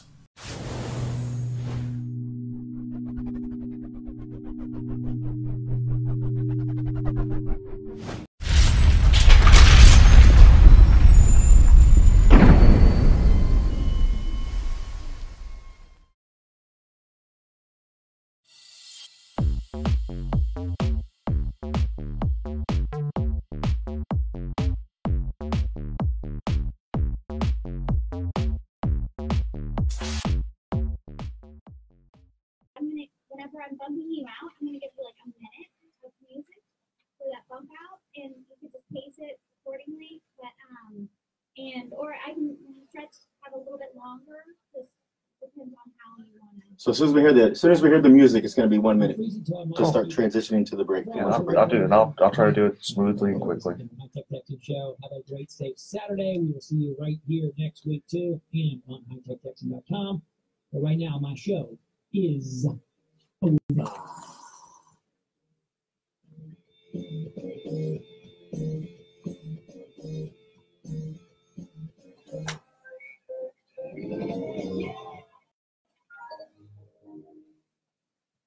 Texas Mutual Insurance Company celebrates 20 consecutive years of distributing dividends. We've sent $2.5 billion to save Texas businesses, including a record $280 million payout in 2018. For more about the sweet rewards of safety-focused workers' comp, ask your agent or go to WorksafeTexas.com. I'm Pat. I'm from Harlem, New York.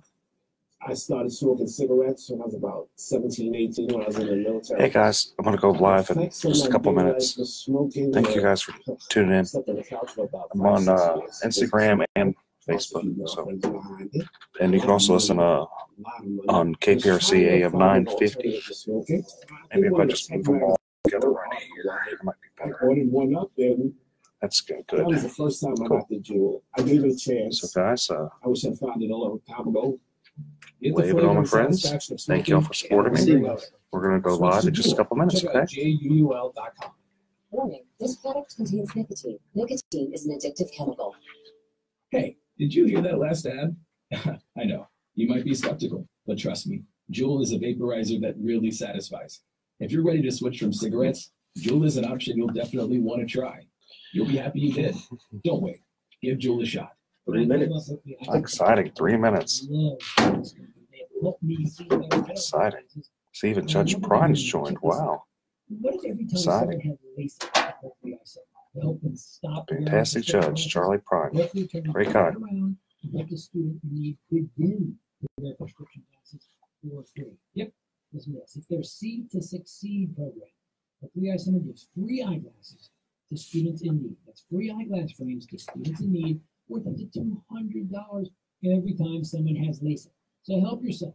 Oh, by the way, and a student in need, help me see better. By calling 713-526-EYES. 713-526-EYES.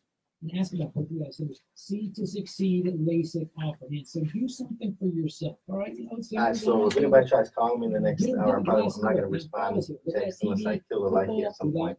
I don't know yet. Seed to Succeed. 713-526. When the need for senior care arises, there's no place like home. Your loved ones should never have to give up living at home. Visiting Angels will provide home care for your mom or dad at home up to 24 hours per day, including personal care, meals, and light housework. You'll select your professional caregiver with Visiting Angels. Look up visitingangels.com or call 877-374-LIVE. That's 877-374-LIVE. Oh, Justin's giving you a holler out. Visiting Angels, America's choice in senior home care. Win your way to our 2018 iHeartRadio A lot of great people. Justin Timberlake. I'll take America West far. I haven't seen him in a long time. Hosted by Ryan Seacrest, September 21st and 22nd at T-Mobile Arena in Las Vegas. Okay. Going live and oh geez, almost there. It's like we're about to go live.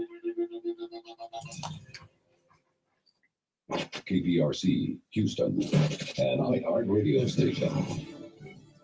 Still packing a punch. I'm Roger Stern, Fox News. Hawaiians still have a lot to worry about, even though what happened Hurricane Lane was downgraded to a tropical storm. FEMA Administrator Brock Long talking to Fox News. We're still projecting more than 2 days worth of rainfall to continue to inundate the state. And quite honestly, Give the phone number for them to call in. That surpassed what we saw last year with 1-3-2-1-2. Perfect. Just making sure. Right on parts of Hawaii's Big Island. Tributes pouring in for Arizona Senator and Vietnam War hero John McCain. This after yesterday's announcement that he has ended medical treatment for brain cancer with the end of his life fast approaching. The Army's Chief of Staff General Mark Milley calls McCain an American hero. Meanwhile, President Trump did not mention McCain during a speech last night in Ohio. President Trump today taking another swipe at his Attorney General Jeff Sessions. Fox's Jillian Turner in Washington telling us what the president is tweeting. Jeff Sessions said he wouldn't allow politics to influence him only because he doesn't understand what's happening underneath his command position. Highly conflicted Bob Mueller and his gang of 17 angry Dems are having a field day as real corruption goes untouched. No collusion. The president's had a strained relationship with Jeff Sessions ever since the AG recused himself in the Russia probe, allowing a subordinate to appoint special counsel Robert Mueller. Pope Francis visiting Ireland today, acknowledging the child sex abuse scandal in the Catholic Church. If one thinks about those who are most vulnerable, I cannot fail to acknowledge the grave scandal caused in Ireland by the abuse of young people, minors, by members of the church. That reporting courtesy of Sky News, Ireland has been particularly hard hit by the sex abuse scandal. Fox News. Can you guys hear? Can you guys hear?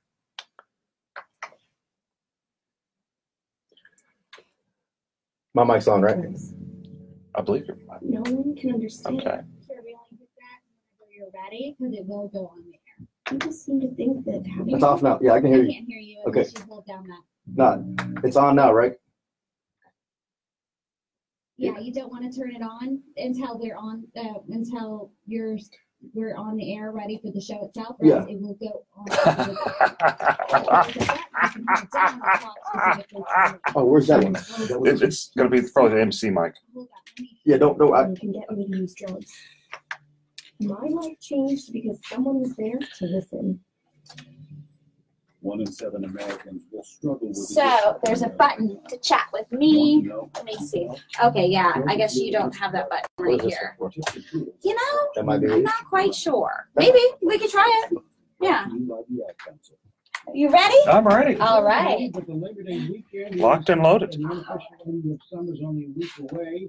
Beachgoers trying to get a little more time in the ocean, but as Bill Nader reports, a tiny little creek is making this miserable for some on the East Coast. Sea lice causing outbreaks of itching and burning bumps for many people trying to enjoy the waters off the coast of Maryland. Sea lice aren't really lice, they're microscopic jellyfish. And Is this the one? Get under your bathing suit, look out. You are in for some itchy little bites in some very tender places. Some swimmers notice that they start to feel itchy right after they get out of the water, but other people, 2 to 4 days is the time frame where we will see that eruption. Dick, you ready? I'm ready. Exciting. Up to a week. The sea lice haven't been limited to Maryland. The Baltimore Sun says there had been reports of them earlier in the year in Florida and the Carolinas. Jill Nato, Fox News. Folks in Jacksonville, Florida, today mourning the loss of life and Yes, I can. Can you hear me? Okay, so this must be the button then, right? Injured police have a suspect in custody, and there was a shooting near a high school in Fairfield, California. A 16-year-old boy was killed, and an 18-year-old is in critical condition. This one right here? Fairfield Police Lieutenant Greg Probut says that we made arrests. Subject fled the scene, appeared to be connected to the shooting, and that subject Okay. was located mixed in amongst the students in the jail. 2 people are in custody. And about face from a prominent CEO. Tesla CEO Elon Musk saying investors convinced him in a meeting not to take the company private. Musk issued a statement Friday saying the firm remains on the public stock markets for now. Musk saying investors told him they had internal rules limiting just how much they can All right, sink so into the private company. Fox's Paul we're getting ready to go live Musk made in waves moments. this summer by saying he might take Tesla private. I'm Roger Stern, Fox News Radio. From the Corey Diamonds and Design Traffic Center. Delays around the downtown area as you move northbound on the Gulf Freeway from Telephone past 69. 69 also heavy from I-10 down past the split with 288. And you also have slow traffic on the outbound side of the North Freeway from 410 up to Tidwell. I'm Stephen Foss in the 24-hour traffic center. This report is brought to you by Office Depot Office Max. If your back-to-school shopping list is testing your budget, the answer is shopping at Office Depot Office Max. From pencils to laptops and everything in between, you'll find low prices all summer long online, on their app, or in-store at the place that's serious about supply. Houston, Texas. There's a new sheriff in town when it comes to buying cars. Give me the VIN.com. If I don't beat a CarMax offer, I'll send you a check for $100. Period in the store.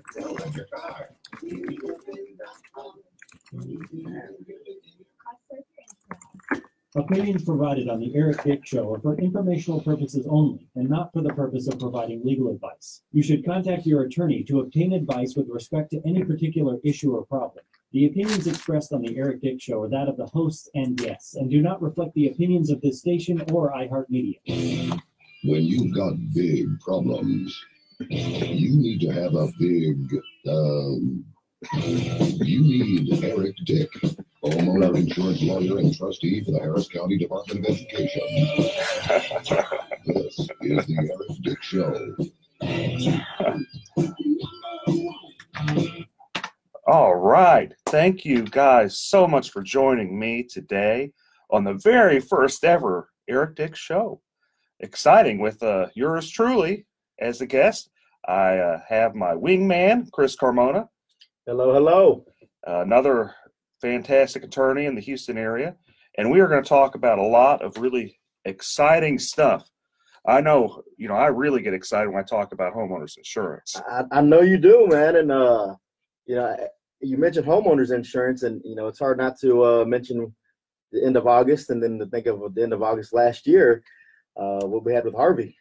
Oh, how can I forget Harvey? Oh, the storm that overwhelmed me. Let's start talking about Harvey, because it was an interesting time in Houston last year. We're talking, and this is almost, I think tomorrow's the anniversary. Yeah. I think one thing, if we're just talking straight up with Harvey, that people need to know that a lot of people don't understand is if you do have I'm going to start going lawyer here, so you guys are going to have to forgive me. I'm going to start. It is a legal show. It is a legal show. I'm going to start dropping information that's pretty important. So if you have a flood insurance policy, I commonly refer to it as NFIP, National Flood Insurance Program. It's really important that you file your proof of loss by tomorrow. Well, actually not tomorrow, by Monday, which would be the 1-year anniversary. If you've already filed a proof of loss, no big deal. But if you haven't filed a proof of loss, so let me kind of back up a little bit. If you were flooded by Harvey, if you have any property damage that was related from the storm of Harvey last year, they probably want to take your advice pretty seriously right now, because there's a lot of people that have been hurt by this financially.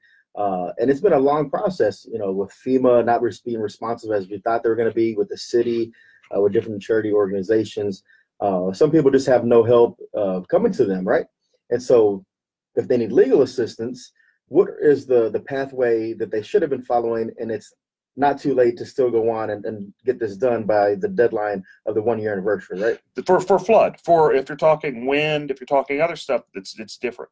But for flood, if you have a dispute as to your loss, it's pretty much,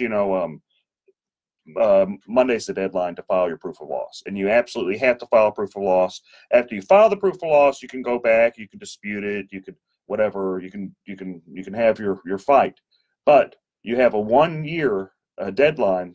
Usually it's like 30 days or 60 days, but they extended it to 1 year. So you have to file that proof of loss if you have a dispute with your flood insurance policy. Now, if it's there's a lot of other things that happened with Hurricane Harvey that we could talk about, but I just really wanted to emphasize, and I'll probably emphasize that a bit with that 1-year proof of loss, because not many people are talking about it. A lot of people don't understand it, but you can get that form online for the proof of loss, but it has to be filed within 1 year. I just wanted to say that a lot, so people. I know I'm repeating myself, but it's really important because you lose all your claims. Okay, can they find that form at the Dick Law Firm website? I imagine they could. If I don't really do flood insurance claims very much. I do a few of them because I typically do first party insurance with my firm. If they called me or messaged me, I'd point you the right direction. But it's not really. And I'm not trying to get business from this at all. In fact, I kind of don't really want the business. I'm just trying to provide basic information that people should know. I'd hope they know, and they don't.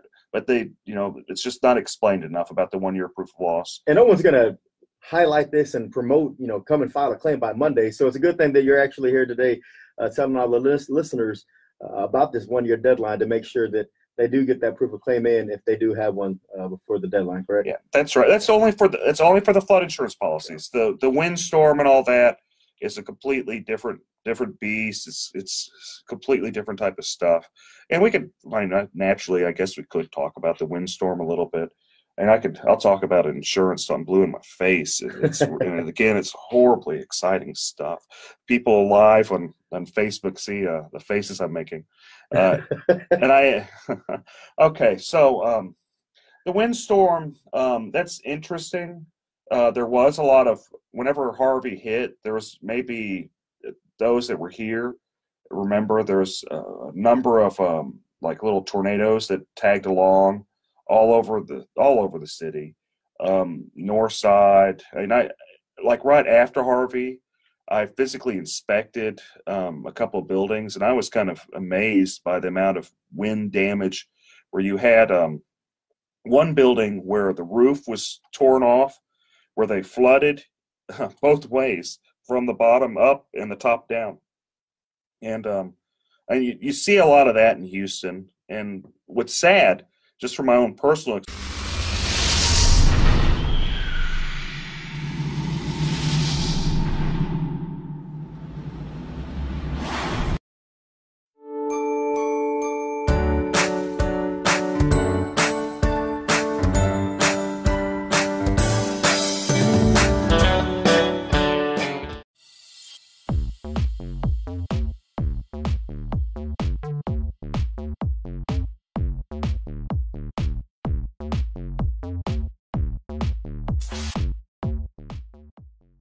experience, is a number of insurance companies, they just take this hard position that there just wasn't any wind damage at all, that Harvey was just a water event, and that's all it was. There's only flood.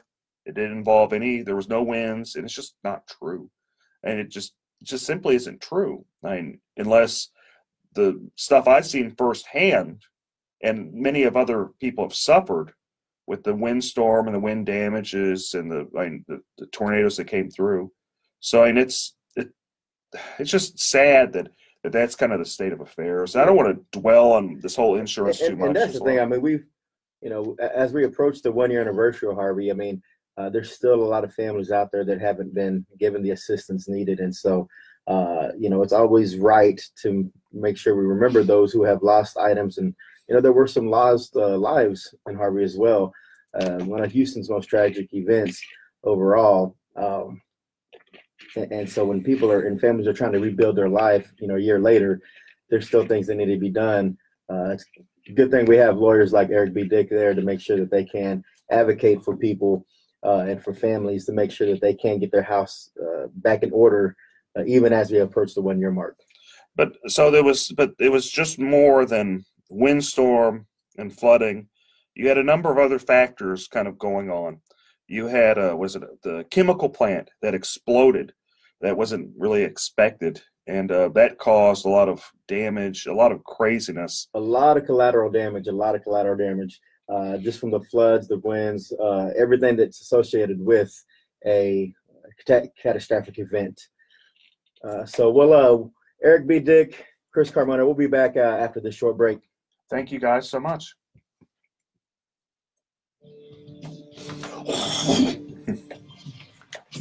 I didn't hear the trigger. I guess when she said 30 seconds, I was like, "Oh!" I didn't hear the music till around 35. I heard something. We'll get better. That's okay. We'll figure it out. Were we okay? Was our volume all right? Tone? Okay. Can y'all hear okay? Yeah. Oh, can you guys hear okay? It might not be yeah, he gave the thumbs up. It might be that you have an honest disagreement or an honest mistake. But you don't want to go all right, so we'll come back from this break. You need to call top. What is that? Phillip said anything? Is he They have a local all of our phones are and this is what recording something right now. Oh, Phillip's calling right now. They know Is he? how to deal with the IRS. And frankly, You hear Phillip? if you owe $10,000 or more to Okay. the IRS, Hey, Chris, go down and get Phillip. professional help and top I'll be right back. vendors Chris, come down. can get it. 713-489-7433. 713-489-7433. What's at stake here? You're dealing with the IRS. Think about it for a minute. Are you going to go that alone? No. I hope I didn't throw you off. No, I'm okay. I didn't mind at all. I'll get lost in just blabbing. Oh, you're fine. So yeah, I'll give you a 30 second mark and then a 10 second. And so I could just do it with my hands if that's better for you, or I can do it in your ear. It's in my ears better because I'm more distracted with all the information. Understandable. That depends. Are you a fan? No, I'm disgusted that you just sexually assaulted me. Oh, well, in that case, my name is Brian Williams. No, it isn't. You're lying. Just like Brian Williams does. Except you're not Brian Williams. I knew I should have gotten that concrete sidewalk fixed. Sounds like someone should have called Southern Concrete Raising. Southern Concrete Raising is Houston's finest leveling and raising specialists. They fix concrete with no gimmicks. Don't let that crack in your sidewalk create a legal problem for you just because you were too busy to get it fixed. My friend Ty Strickland can send someone over to your property free of charge to give you a quote on your concrete. You don't even have to be there when they come by. They'll take care of everything. Find them online at SouthernConcreteRaising.com. Hey, Phillip, give me those headphones. Come plug in over here. It's Doug Mike from 50 Plus. If you haven't taken a look lately at the UT Health Science Center Consortium on Aging website, you need to do so. They've freshened it up. There is so much information. We're back. Sorry about that. Like you, Dumped y'all on the side. I was negligent. People who are focused on our care, on geriatric medicine. I'm not geriatric yet, but hey, I'm old. Where you gonna sit? You gonna sit over there? Oh, we'll plug in over here. UTH.edu/aging. So I just discovered dazzleme.com. It started out as the jewelry department at the Home Consignment Center, and now their entire jewelry collection, one of my rings is there as well. That's on dazzleme.com. From the big name, All right, so we'll transition. We'll talk about to the unique design. Talk about the Still talk about Harvey. We can talk a little bit more about Harvey. Yeah. I know people on my Facebook want me to talk a little bit about Twitter, which is a big mess in itself. And I know they want me to talk a little bit about Beto and Cruz, which is a really fascinating thing. But 2 points, 4 points close. I think Cruz could lose that. Cruz really. Hold and sponsor lots of stuff around the country club so we can bring in. So give us some feedback what you think right now. It's our first live segment ever. I'm the Eric. Myself, Eric Dick. We just got a new guest in today. Phillip Btyant just walked in the studio. So, but drop some comments, man. Let us know how we're doing. What do you want to hear? We're going to talk about Harvey a lot today and going back to school. We'll throw a little bit of politics in at the end or somewhere where we can fit it. But send us our questions and we'll give a call-in number in a minute. Y'all can call up here. On KPRC 950.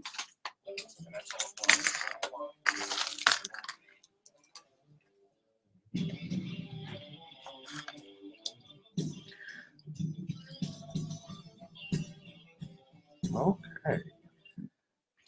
All right. Am I on? Oh, yeah. All right. All right. Oh, so exciting. We're back. Back for more. Couldn't get enough. Welcome back to the Eric Dick Show on KPRC 950 AM. Eric, so when we left off, man, we were talking about Harvey and its devastation. And just so we make sure we have everybody on the same page when it comes to the flood claims, they can go to FEMA.gov and actually pick up that application. Yes. Correct? And it's a proof of loss. Its deadline is Monday. It's 1 year. It was extended to 1 year. That's just, and I know we've talked about that a lot, but it doesn't hurt to say it again. But something else to talk about is so we're going with Harvey and all that. So TWIA, Texas Windstorm Insurance Association, which is kind of a nightmare in itself. There's been a lot of problems with TWIA, to be fair, since its conception. This isn't the first time that there are big problems with TWIA. TWIA is basically the last resort insurance company. It's government funded. It's for people off the coast: Galveston, Brazoria County, Corpus Christi, right off the coast. So whenever Harvey hit, it primarily did hit people that had policies with Texas Windstorm. I bring this up, the problems that Texas Windstorm has had in the past. So whenever Hurricane Ike was going on, they got in a lot of trouble. They basically decided that they just weren't going to pay anything. basically. And I know that's probably abbreviating too much. And it's only gotten worse since that time, right? I mean, we keep passing some laws to make it harder for homeowners to actually recover. And TWI is a big part of that, correct? And then we wonder why the race between Beto and Ted Cruz is so close. And don't get me wrong, I'm voting for Ted Cruz, but we wonder why it's so close whenever we pass laws that are anti-consumer, that are anti-people. Yeah, there seems to be a trend to hurt the little guy over and over again. And then when we have these events, like we had an Ike and then we have a Harvey, we got to be careful about who we're actually protecting, because we start hurting all the homeowners and the consumers. It's just going to be a long road for everybody who's in power right now. It's not going to be a long road. They're going to lose. I mean, and Ted Cruz should be completely scared, and he is acting scared, as he should be, because you've got Beto. And I'm not saying Beto's a better candidate, because he's not. But what's going on with Beto is he has a good message. He's saying no more corruption. I'm done with corruption. I mean, is he really? I don't know about that. But he's saying no more corruption. I'm not taking PAC money. And he's getting some movement. And he really could win. I mean, he's not taking PAC money, but he's taking all kinds of foreign money outside the great state of Texas. But yeah, I mean, great point. I mean, especially at a federal level, when we have these natural disasters, we turn to the federal government to do the emergency aid. And, did we see anything put forward recently or last year that actually going to protect these consumers? Is Beto going to campaign on that? Is Cruz going to be able to recover from that? Is he going to make that a huge campaign issue between now and November?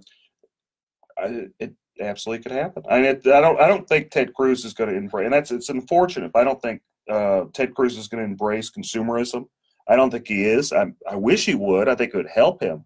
I don't think he is. I hope that more people, Republicans on the local level, embrace consumerism, because it's their constituents. It's literally their constituents. And whenever they side with special interest, big money, big business over individuals, I mean, what do you expect? They're going to vote, especially with the Hurricane Harvey. So you had a new law that went into place, like literally 2 weeks or the week of Hurricane Harvey. I think it might have even been maybe a couple days of Hurricane Harvey, 542A. And so this put the Texas Insurance Code 542A, right? Yes, Texas Insurance Code 542A. And this was, and I'm gonna give you some quotes, because quote, greedy lawyers were filing claims, and this is the rationale, because greedy, evil lawyers were filing claims, even though they're filing on behalf of their people that they're hired for. But lawyers only good whenever I guess you need one, right? And that's the joke. So these big bad lawyers. Wait, greedy trial lawyers. You got to make sure you put that in greedy trial lawyers. Yeah, because considering that there's more lawyers on the Republican side than there are the Democrat side, it's just nonsensical. It's just all that is. It's just big money being funneled from special interests for propaganda, and it's corruption, and there's a lot of stuff going on with that. But so you had that being pushed, you had the law changed where basically it's difficult. You have to have a high level of precision when you're making your demand letter. If you're not perfectly right, you lose your client's right to recover attorney fees. So guess what happens? It's not hardly any lawyers are interested in the cases. There's a handful of them, and I do those cases, but not a whole lot of attorneys do those cases. You have a market that's needed. You have a bad storm come through, and you have a whole bunch of people upset, and they're upset at a lot of things. But this new law that got pushed by Republicans, that doesn't help. That doesn't help, especially in this year when you have a whole wave coming from Donald Trump. You have a whole national wave being pushed. It doesn't help. It's the resentment. It's the anti-alt-right movement this year. And when you have people, especially in Harris County and the Houston area and Galveston, remembering Harvey and remembering the effect it still has on them, they're going to remember that in November. Who's helped them over this past year? Was it Republicans or was it Democrats? Or was it neither? Of course they are. And I'll tell you, just on a positive, because I'm a positive guy. I've been really impressed with Jack Mormon. Jack Mormon on the local level, our Republicans some of them are really, really good. I imagine there's some there are some that are bad too, but there's some that are really good. We got rid of some of those in the primary, right? Yeah, some of the extremely corrupt judges, and there's a lot of that going on. We got rid of that, and we're still working. I know we've got, and I'm just going to say, we got a drunk chairman on behalf of the Harris County Republican Party that we got to deal with, but that's not either here or there now.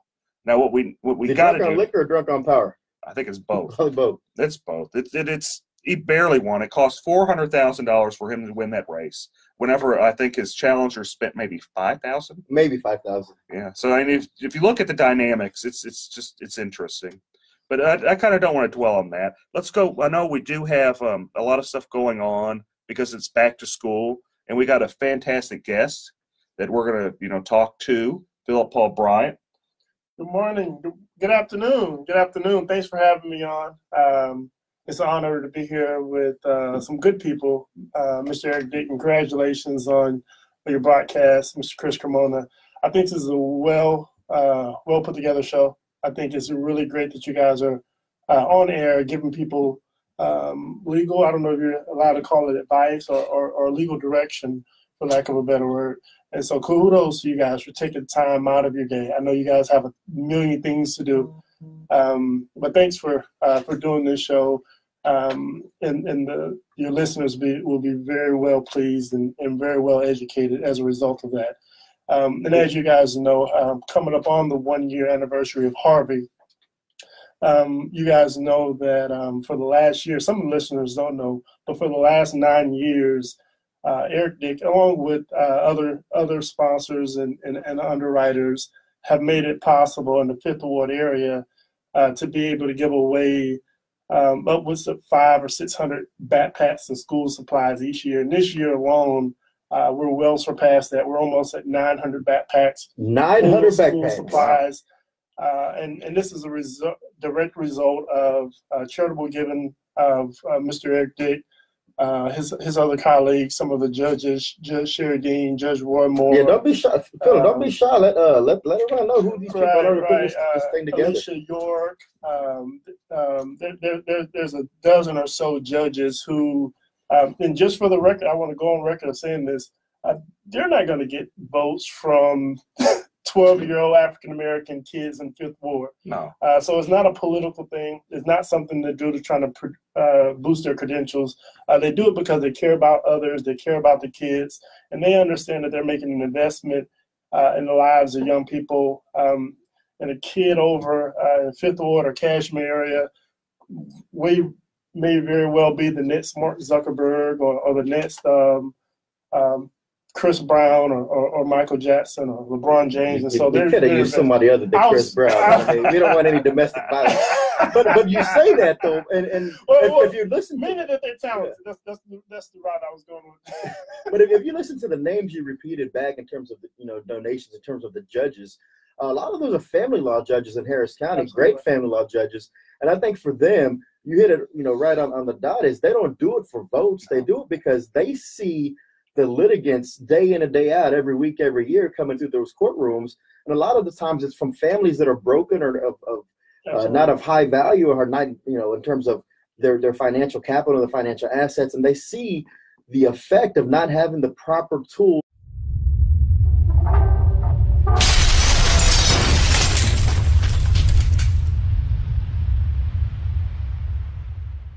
Did you suffer property damage during Hurricane Harvey only to have your insurance claim denied? This is Eric Dick. I think it's important that you know your rights. Hurricane Harvey may have been the most costly storm in history, and if your insurance company did you wrong because they didn't pay for your claim, well, you have the right to hire an attorney and sue them. You have the right to call me for a free consultation at 833-3HARVEY, 833-3HARVEY. Don't let your insurance company take advantage of you. Know your rights. Call me today, 833-3HARVEY.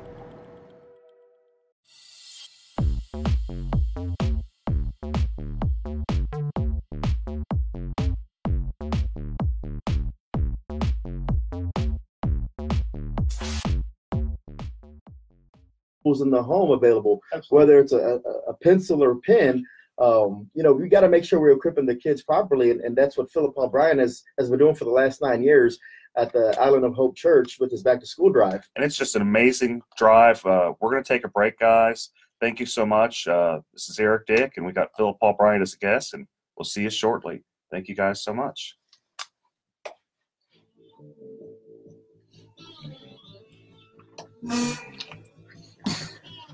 First of all, I want to Good job, Phillip. Good job. Of the Michael Berry Show and our entire station. No, I'm not new to this. I'm true to this. You're that's a good transition, man. Because you always see that button. We're going to have y'all turn on your mics so we don't have any chatter if we're not ready yet. Do you know what I mean? So you see your on button right there? Yes. So whenever you're ready to go, hit it on. So right here? Yeah, coming back from the break? Yeah. Okay. Yeah. So yours is right over there. There you go. And then yours is right over there. On. There we go. Perfect. Okay, so it's off right now. It's off right now. So whenever you're ready to go. Cool. Okay. How's it sounding? Sounds great. Sounds really good. Yes. Have you done radio before? I played with it when my brother's an on-air personality. And Oh, cool. All right. so I played with him sometimes. I used to. I haven't done it in probably 10 years. Comes back. Absolutely. Sounds great, guys. It's free. 877-717-PTSD. You've got lots of So if my brother's listening, yard equipment, ATVs, constructive feedback you name it, and they all use fuel. later on, not right now. These same fluids that make your engine run also create deposits that reduce Oh. performance and gas mileage. Come out, multi-system tune-up removes these scummy carbon deposits and stabilizes So we're about, fuel. we're at the halfway mark. So Phillip, we're gonna come back out the break. Get a can today.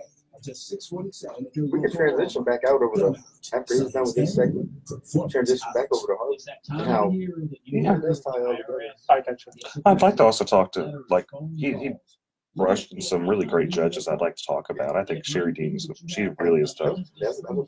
Sherry's really good. I'd like to talk about Sherry. Sherry's really just, I mean, to be fair, if more Republicans did that, it wouldn't be a sweet county. Yeah, because Dean and Moore have been doing it from the beginning, right? Or almost from the beginning. No, actually, first year. Yeah. Eric, 2010. Judge Shooting, and Judge Moore. 713-489. Actually, Chris Daniels, but he comes in and out sometimes. 489. Oh, CD? What's at stake? Let me take my face off the camera. Think about it. He tries. The experts call the Oh, We can also talk about, I don't think we need to talk about the department. We can, but I don't think it's necessary. I don't think it's necessary. Oh, but we can talk about the bond vote today. That's really important. Transition. The bond vote's really important. Yeah, that's happening right now. It ends at what, 7? So you heard they said right when they gave us the countdown when we're going back in. When you hear the music start playing back in, it's breaking in. And we gotta push the button. Hit the on button. They go back on his like I got it. or more. Kind of just coming back in a while ago. We're like, are they gonna say, and we're back? During the off season, So we'll say that. We can lead in with, and we're back. Police violence or whatever the hell it is. Make sure you put the show's name, like you're saying, Very Good Show. Yeah. So that way, if they're not listening on air, they're We listening. can take some callers too. Yeah. I'll take some callers. Maybe we'll do another segment and take, well, maybe we'll do half a segment and take callers. Hey, we'll go back to other the backpacks here, all the list of what they have there. You know, tell the kids they can bring their school supply list and go shopping. Yeah.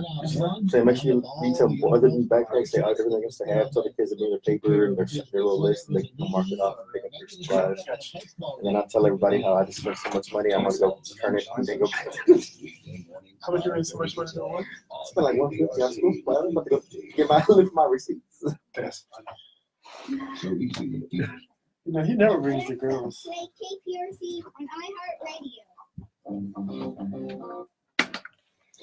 And we're back for more. Eric Dick with my show, talking about Hurricane Harvey, talking about going back to school, and we have a special guest, Phillip Paul Btyant, who does every year Backpack to Fifth Ward with some of the most amazing people that help him. Oh, absolutely. Well, did we announce that he was world-renowned author, Phillip Paul Btyant? Y'all forgot to announce that. that. We forgot that part. Forgot to announce that. Phillip Paul, what's the book you have? What's your latest book you have out right now? It's called Death of a Community, How the Church, the Police, and Facebook Are Shaping Our Future. I'm actually working on another piece.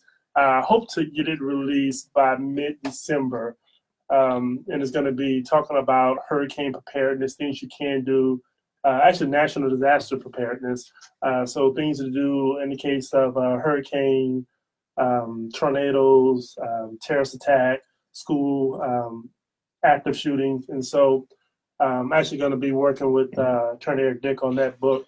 And so we hope to have that out because it's not about just trying to get it out right before hurricane season. So we want to make sure we have everything in there because on a regular basis, we need to make sure that we're prepared and we're preemptive on protecting our homes and our families. And so I'm really excited about that. One other thing I want to make mention of is tomorrow. We mentioned the back to school, the 9th annual. It's going to be tomorrow at 12 noon. It's going to be at the Island of Hope Church. That's 1505 Greg Street. And that's in Houston, Texas, right there on the corner of Lyons and Greg. And you go over about one other block, and you'll see the big dome church, the Island of Hope Church, Bishop Bryant, the whole team there. And you'll see some judges, unlike where you usually will see them in a robe, in the court, super official. You know, Judge Moore comes there in his shorts. Judge Dean comes there with her grandkids. And Mr. Lance, her husband, volunteers. We still need volunteers, but a lot of times people from the actual court coordinators and stuff like that actually come to the event and volunteer. They don't get paid for this. No one gets paid for it, but it's an investment in the kids and an investment in the community.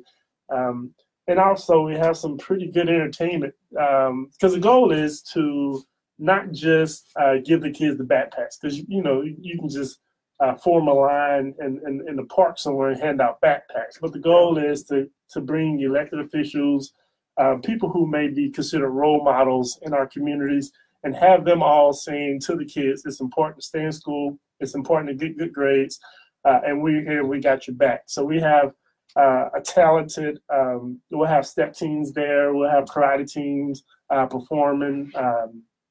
And you got manicures and manicures and free haircuts, because we want to encourage the kids to no excuses, right? Everyone's on your side.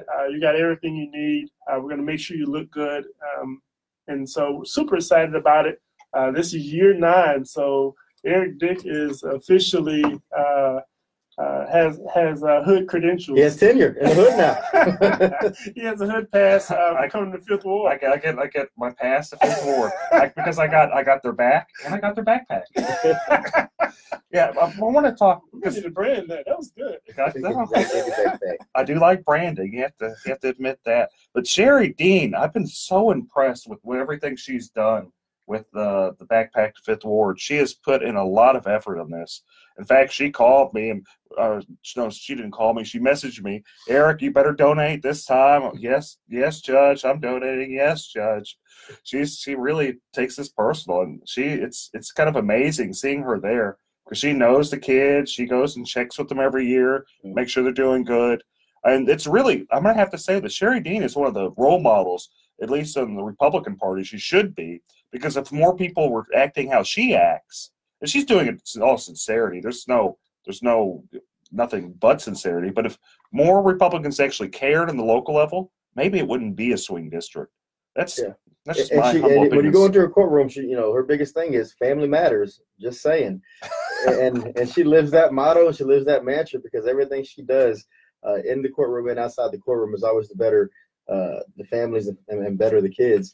And so, and one other point about Judge Jean, she has a huge heart, and so some of you may not know this, but this past Sunday, her mom actually passed, and I know that her and her family was out in, I believe it was Lufkin this weekend, dealing with that. But when I tell you, in the middle of that family coming together and needing to take care of that, she was still calling and texting every day.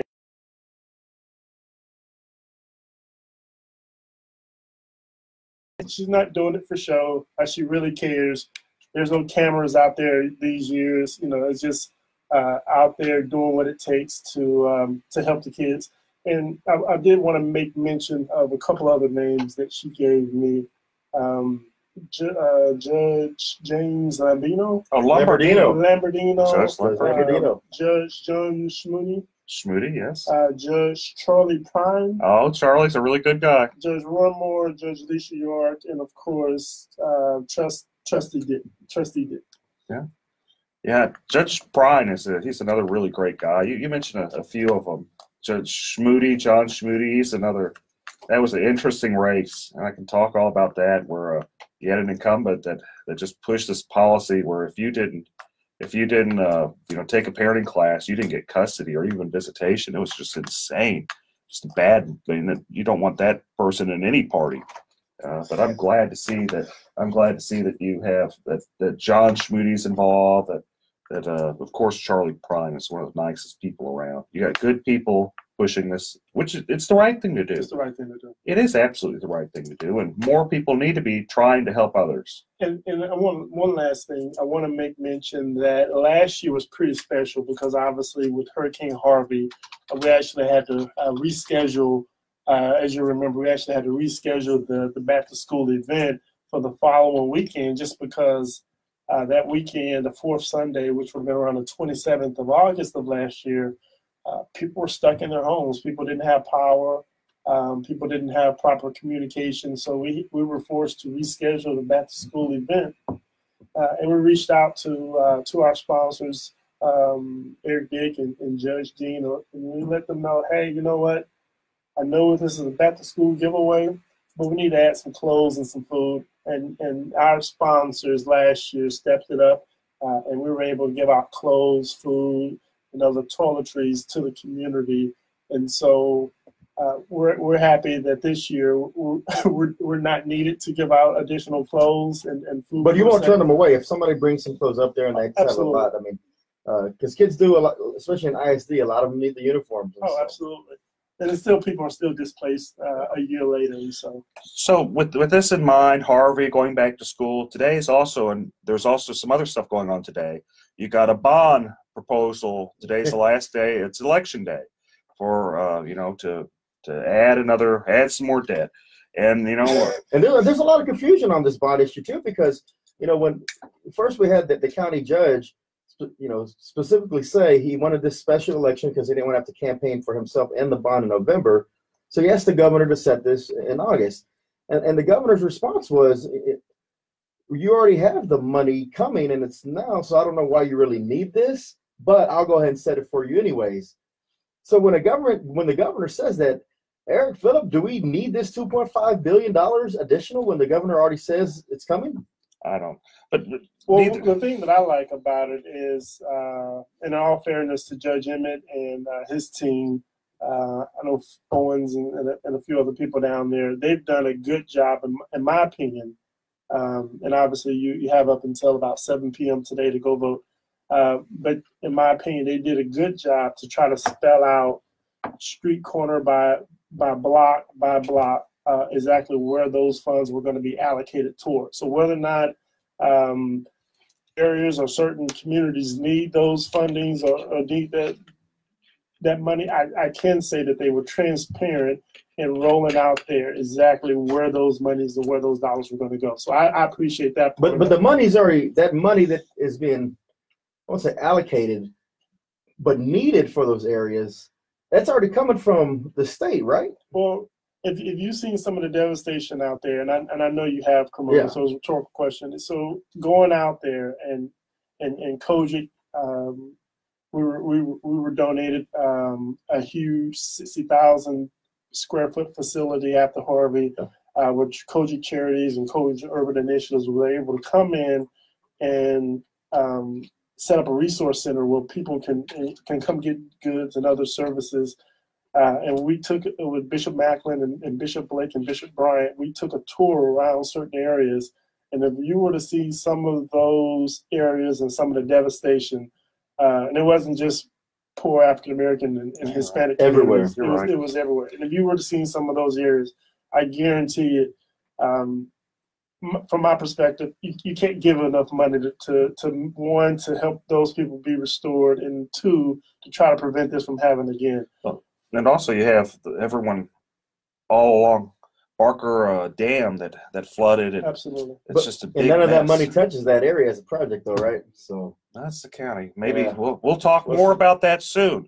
Thank you guys for tuning in, and we're gonna take another little break. I've got Phil Paul Bryant as a guest. This is Eric Dick and Chris Carmona's playing wingman. Thank you guys. Wingman Carmona.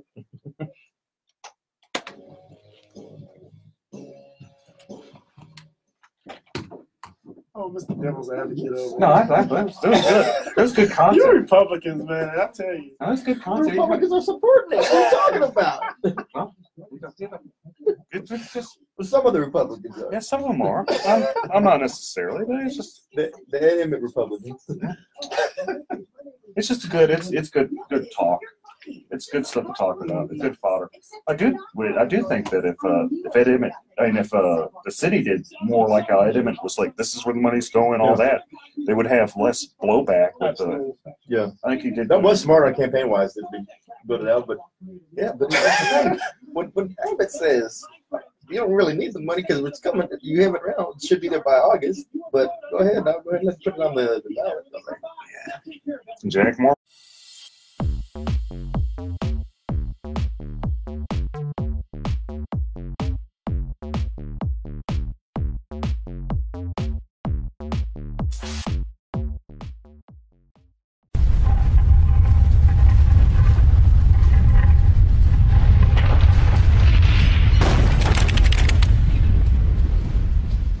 Hi, this is Eric Dick, and I think it is important that you know your rights. If your homeowner's insurance company has denied or underpaid your claim, you have the right to hire an attorney.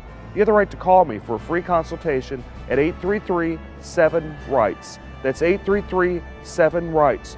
Don't let your homeowner's insurance company take advantage of you. Call me today at 833-7-RIGHTS. Has your homeowner's insurance claim been denied or underpaid? Call Dick Law Firm at 833-7-RIGHTS.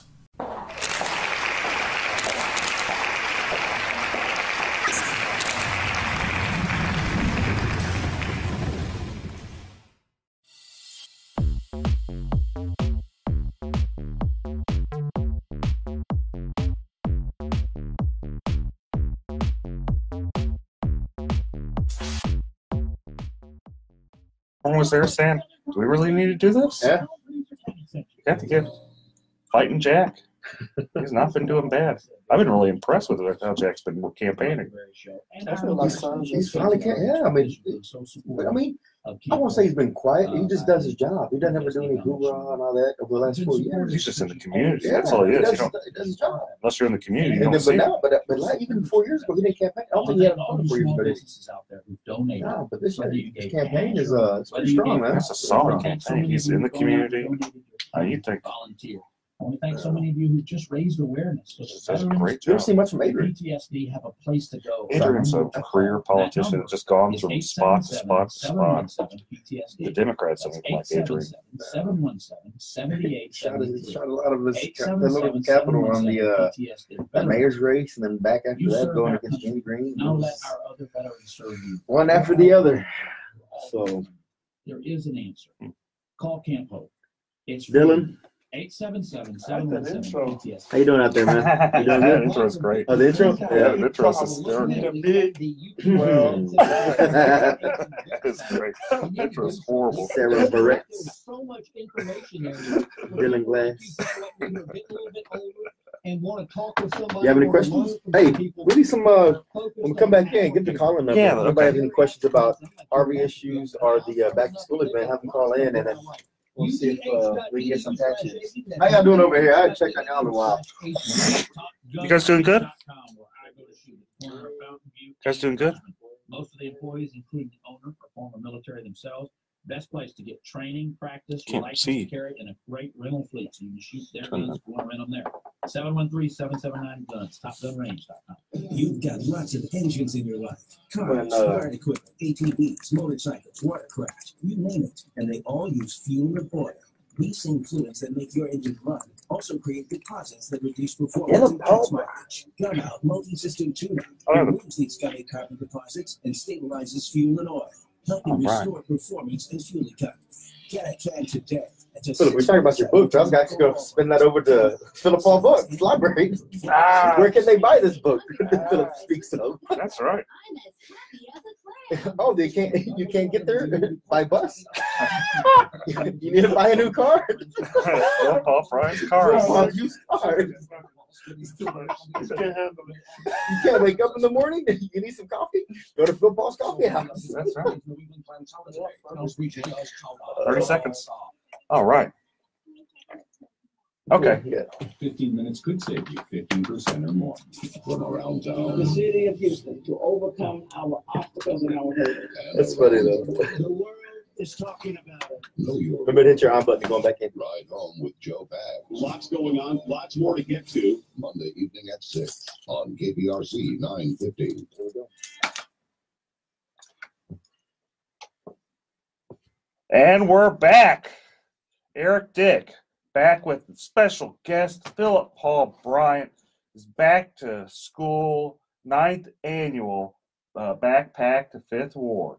Making a difference. You know what really impresses me about Phillip Paul Btyant is that he actually does good for the community. I mean, he has 2 first names, Phillip Paul. You know they always said that those 2 first name guys, you got to watch out for them. Technically, I got 3 first names, Phillip Paul Bryant. That's true. And 3 last names. Man, I thought we'd see you on the news for other items, but man, good seeing him doing some good for the community. Phillip's done a lot of good for the community for a lot of things. But anyway, maybe we'll take some phone calls.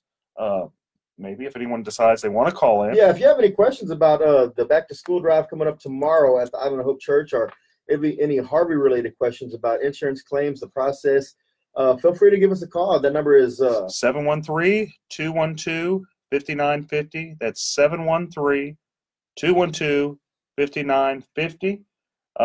Anyway, so we were talking about Harvey. Maybe we'll go back, kind of talk a little bit more about Harvey, the bond election. I know it's the elections today. So what I found like good, I mean, I almost always vote no if it involves a bond election or any type of tax increase. It's hard for me to vote yes for that. But having said all that, so you could probably figure out where I'm going to vote. But having said all that, what I am really impressed with is how Ed Emmett kind of positioned this. Not that he kind of weaseled into avoiding the general election. I'm not very impressed with that. But I am impressed with how he explained basically what they needed, where the money's going to be spent. And I think that level of transparency, kudos to you, Ed Emmett. Kudos to, the team that's campaigning on that. I am also impressed that Jack Mormon, he stood up. He's like, do we really need to be doing this?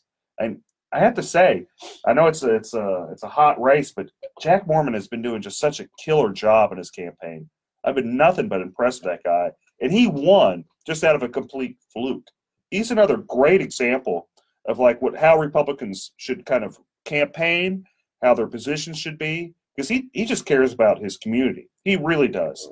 And that's where you see the success. In Harris County, and especially a lot of urban areas around the country, it's when you truly care about the community and where you live, and you're making that voter contact and not considering them voters, but actual people in your district. That's where you're seeing the success in these candidates and people like Jack Mormon. I mean, doing it right and knocking it out the park. Yeah, and Jack, it's like he won. It was just a complete fluke because Sylvia Garcia had like $2 million, $3 million she was just sitting on. She thought she was going to walk with the race, and Jack had like 2 pennies to his name. His campaign was pretty much bubblegum and shoestrings. The guy, he's just struggling to get. It'd be like just some guy just decide they're going to run for office. They run and they end up winning. And they're kind of, I'm sure he was taken back, blown away. No one expected Jack Mormon to win. It's almost like Helena Brown in 2011. It is similar to that, but it was more mind blowing because it was such a large spot, and you had fighting Jack Mormon just go in there. And he's been doing a good job since. I'm really impressed with him. I really am, and there's not a whole lot of people I am impressed with. But I'm really impressed with Jack Mormon. Speaking of being impressed, again, tomorrow, the 9th annual Island of Hope Backpack to 5th Ward back to school drive. Phillip Paul Btyant has been doing that impressively for the last 9 years, and having the big support from Eric Dick and Judge Sherry Dean and Judge Warren Moore, and then now a host of other judges have jumped into the fray, family law judges, and it's going to be a huge event tomorrow. So make sure y'all come by and check that out. That's from 12 to 2:30. 12 to 2:30. Now, other than the backpacks, what else are you going to have there, Phillip? We're going to have school supplies, man. We're going to have everything that they need as far as starting school. And I know some kids have already started school. I believe HISD starts on Monday. And so whether and I encourage parents, if you don't have any kids or kids are grown, come on out, volunteer, because you can make a difference just by encouraging a kid to stay in school, get good grades, and just let them see some positive role models. You're familiar with the area, Fifth Ward. There's a lot of questionable stuff going on around there, so to see some positive influences. We got a liquor store about 3 blocks away where every day when kids walk home from school, they'll see behind a liquor store just a crowd of people just drinking and hanging out. And so to push on them some positiveness, some you can do it. It'll go a long way. So you never know exactly what's going on in the home. And so just to be that unbiased voice of saying, hey, you can do this. I think you're going to be great. What do you think about being a doctor? What do you think about being an attorney? What do you think about running for office one day? Hey, you can be an astronaut or run for president. So just to have different voices, encourage kids. So come out, volunteer. If you think your kids already have everything they need, then bring them out anyway and let them rub off some of their good home training off on some kids who may not be as fortunate. So 1505 Greg Street, that's tomorrow at 12 o'clock sharp. We're going to have drill teams there. We're going to have praise dancers, karate performances. It's going to be one big party, huh? It's going to be a back-to-school party. And again, kids, parents, bring those school lists with you. You can go and do your shopping there if you haven't done so already. Absolutely. I know I spent about $150 on my 2 girls this past week. I may go take that back to Walmart or Target and do my shopping at Island of Hope tomorrow. If there's some supplies left for the people who really need. They may take your Republican card. Hey, you said you had plenty. Okay, guys. Okay. So we got kudos to you, Phillip. You're doing a great job with Island of Hope. You got great people backing you on that. And I guess we're gonna finish up the show. Maybe. Yeah. If you have any questions, again, call in. The number again is 713-212-5950. And feel free to call in, but let's kind of maybe transition this a little bit. The show's going to be on weekly. The next 2 weeks we're not going to be on because of U of H football, but we're getting our sea legs. We're coming back. We're going to have a lot of other great, local guests. I'm going to be the host. I'm hoping I'm going to be the host unless someone comes and takes my name from me, which, who knows what's going to happen. You never know. Never know. Some dick try to take your name. Yeah, I know. Everyone tries. Everyone does different things for different reasons. Okay. So, anyway, so back to maybe let's talk about Harvey a little bit. Yeah, and we can't talk about that enough, especially this weekend. Again, it's the 1-year anniversary. That's why we really want to make sure that we also highlighted, Phillip Paul's back to school drive, because again, the devastation it put on a lot of families and the lasting effect it's had.